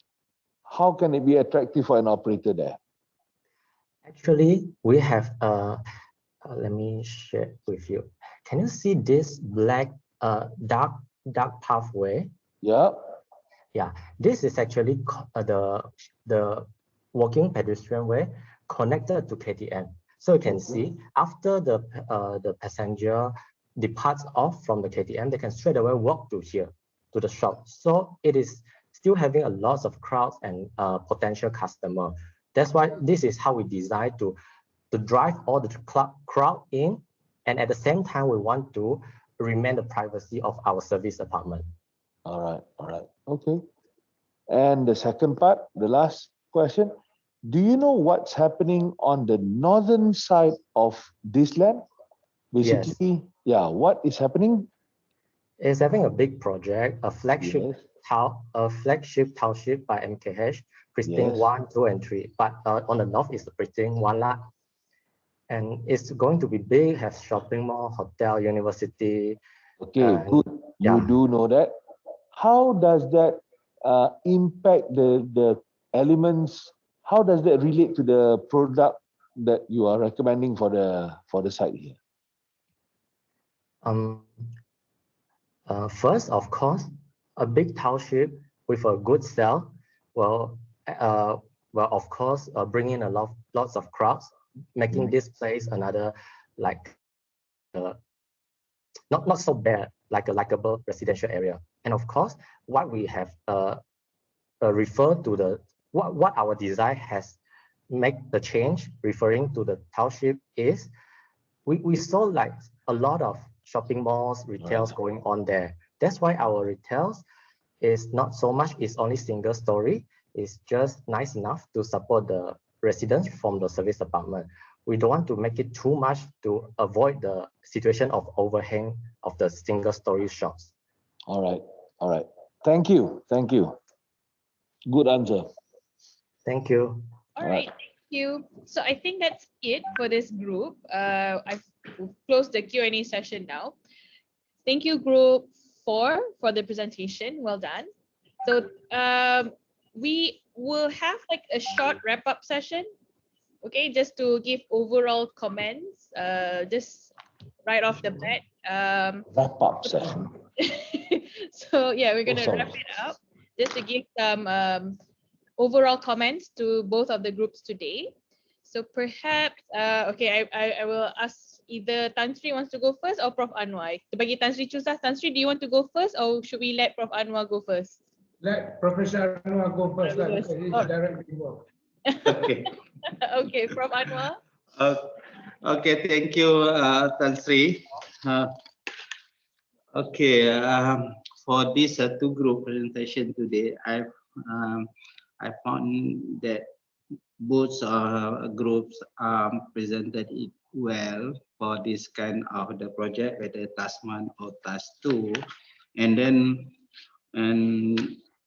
and I really appreciate you make use of the data provided by Surveyor Sulaiman, and then you manage to upgrade it into your required presentation as well, and then also you can link the data into your proposed development, especially on the task 2. In overall, I found that some of you might be a little bit not really, especially for the group 4 and group 2, with regard to the task 1, for the group 4, not really use the available opportunity for you to come up with the more realistic development, because you just use for example, use the I think that is obsolete plot ratio might be because the TBKL only increase it up to 1 to 9, for example, and then for the group 2, I think that not much of problem on that, except for that one, and then and some of the you are doing a good marketing strategy. You are one of the group you are try to be out from the 4P's principle of the marketing, and then you come up with a more up-to-date marketing strategy, and only some of the IR and the ROI, one of the group not really consistent. I think maybe the calculation problem, because normally in IR there is not if IR is 10%, normally the ROI cannot be triple, it cannot be 4 times or 5 times from the IR. That is the rule of the thumb, but not necessarily must be happen like that, but must be a reason if you are 5 times higher than IRR. In overall, I found that both groups are good today. Okay, thank you, Dr. Zafirah. Okay, thank you, Prof. Anuar. So I think I'm gonna let Tan Sri be the last one to wrap the whole session. So I'm gonna invite Surveyor Sulaiman first for your overall comments for today's presentation. I think we just allow time to sum up. But generally, I concur with what Prof. Anuar said also. Generally, both teams, I see you have actually looked at. There's a lot of scoping is done quite well. Only that depth, but I guess depth is the one that you probably have time constraints, and also I think your work from home. Some of your understanding of the site is actually not as, you will see more when you will know the difference when you actually do a physical inspection. That one is actually evident, but I don't blame you because you're all working from home, and that's why in our practice, inspection is very, very important. It's you wouldn't be able to appreciate the proximity of the train track to your site. How does it relate to your next door neighbor and whatnot? That's actually something that you've actually, under the circumstances, you did done quite well. I guess now you got Google Earth and whatnot, so you did that quite well. So that's kudos to you guys. Generally, it's quite good. The feasibility, the presentation wise, I think some of us, I can see that your team, within your team, for task 1, you have this set of guys to do the presentation. And then for task 2, you have another set of guys. I see that, which is good. You actually give everybody an opportunity to talk. But from there also, I can see some people have different style. Some are a little rushed. Some are more calm. I do know you want to rush out because you do want to compact everything, but you need to understand the context of the presentation. Normally, prepare on a very general analysis, but you don't have to go through every single detail on the slide. So you present generally, but the information is there. Plus, you have additional slide if you want to actually call out. But yeah, well done, guys. Well done. I like the video too. I think the video is a very good syllabus in your system. I do not know how to create video like that. I'm not a blogger or vlogger, so that's another element. But yes, that's quite nice. Thank you. Thank you, Sulaiman. So we'll end the wrap-up session with Tan Sri Rahim to give overall comments and perhaps some encouraging words to our final year students, because this is the last assignment in class. So after this, they'll be going for their practical. So Tan Sri, over to you. Thank you, Zafirah. Number one, I am very proud.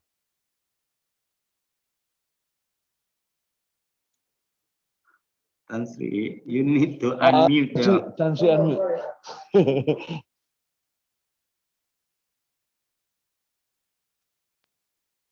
Can you hear me?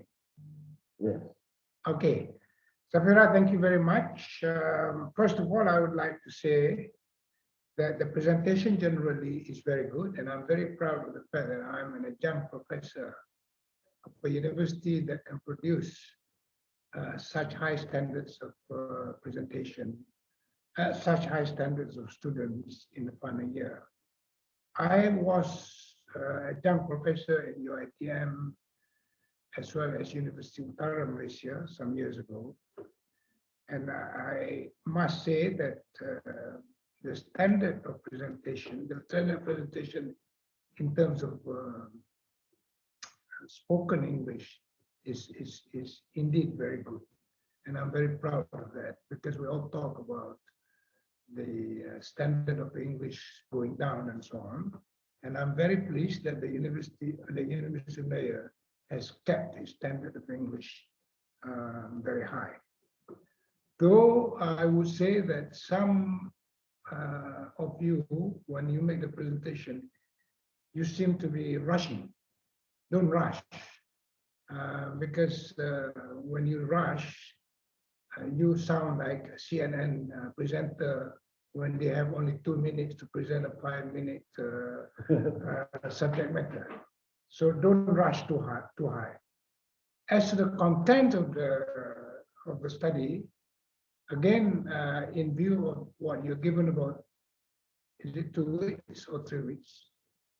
Doing at home with COVID problems and so on, I congratulate the groups for a very high standard of the content in terms of, the conditions of the population, the economic conditions of the state of Selangor, for example, and so on. Very, very well researched and very well presented. In conclusion, I'm very happy with the entire presentation, and congratulations to the students as well as to the people that are involved in making the students do all this, namely Anuar as head, and Zafirah for being a very good MC for doing all this. Thank you very much. Thank you, Tan Sri. So I hope with that, officially we're done with the submission for the presentation as well as reports. So panels marks can just either fill in the Google Sheet link, or you can just email me by today if possible, or if not by Friday if possible, because we need to. In conclusion, can I say that because you guys are the students are now in the final year student, and if just to say this personal or maybe a little bit personal, but if you need any job after your studies, just write to us, and we'll consider students from UM favorably for future jobs if you do want to join a consultancy firm. Thank you, Tan Sri. Thank you, Tan Sri. Thank you. We see a lot of smiles after Tan Sri said that. Bila Tan Sri say right tu, semua senyum. Okay, so I think that's it. So we are going to end the session with a photo taking session for memories, because unfortunately for this year, you guys are doing this online. We are also online. So sama-sama lah kita online. So everybody can on their videos, please, so that I can screenshot your photos. I'm going to do it twice because we have 2 pages. So Dr. Yasmin. Okay, so all right. So everybody. Dr. Yasmin tu, Dr. Yasmin. Ada Tan Sri, saya ada. We'll take off our mask for a while. For your information, we're doing this in the conference room of the office. Oh, okay. So we have staff working, and you guys are at home, so you don't have to put on your mask. Yeah. So we'll take off our mask to pretend that we are also at home. Can. Except for Prof Anuar, he's at office. Okay, so 1, 2, 3, smile. Okay, one more, hold on. Okay, 1, 2, 3, smile. Okay. Nak freestyle ke? I nampak Fazliana dah freestyle. So okay, we'll do one freestyle. Okay, Tan Sri, Surveyor Sulaiman, and Prof Anuar and everybody else. See, Dr. Yasmin dah freestyle dah. Thank you. So, we do one freestyle, Tan Sri. Okay, 1, 2, smile. Okay, kejap. Oh, wait. Salah. Okay, 1, 2, smile. Okay, one more. 1, 2, smile. All right. It's good to see everyone as well. Hope everybody is doing well. I'm so sorry to take extra 37 minutes of the panel's time as well as everybody's time as well. So hopefully we get to see each other soon because Tan Sri will still be with us because Tan Sri is our Prof Adjunct. And maybe we can invite Surveyor Sulaiman again also to help us with assignments and etc. So thank you again.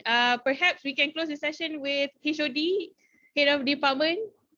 Dr. Hasniati would like to close the session. Well, I thought the moderator MC too has done a very good job in closing the session. But anyway, thank you everyone. Thank you especially to Tan Sri and also Surveyor Sulaiman for making time to be with us. With the final year students final project. This is actually is quite sad for them to spend the last 1.5 years at home rather than being on campus. And IP was supposed to be a special time for them, Tan Sri, because normally this is the last time they get together as a group, and then they go out of KL to their sites. Normally we would choose a site which is outside KL, outside the country, in fact. But for this time, what to do? You know, everyone has to bear and has to weather out lah the COVID-19 situation. Hope to see everyone again on campus. For whatever reason, after this, you third year, you just start working, come back to campus, say hi to your lecturers. Tan Sri, thank you so much. We'll see you again next week. That year also, we're having a session with Tan Sri.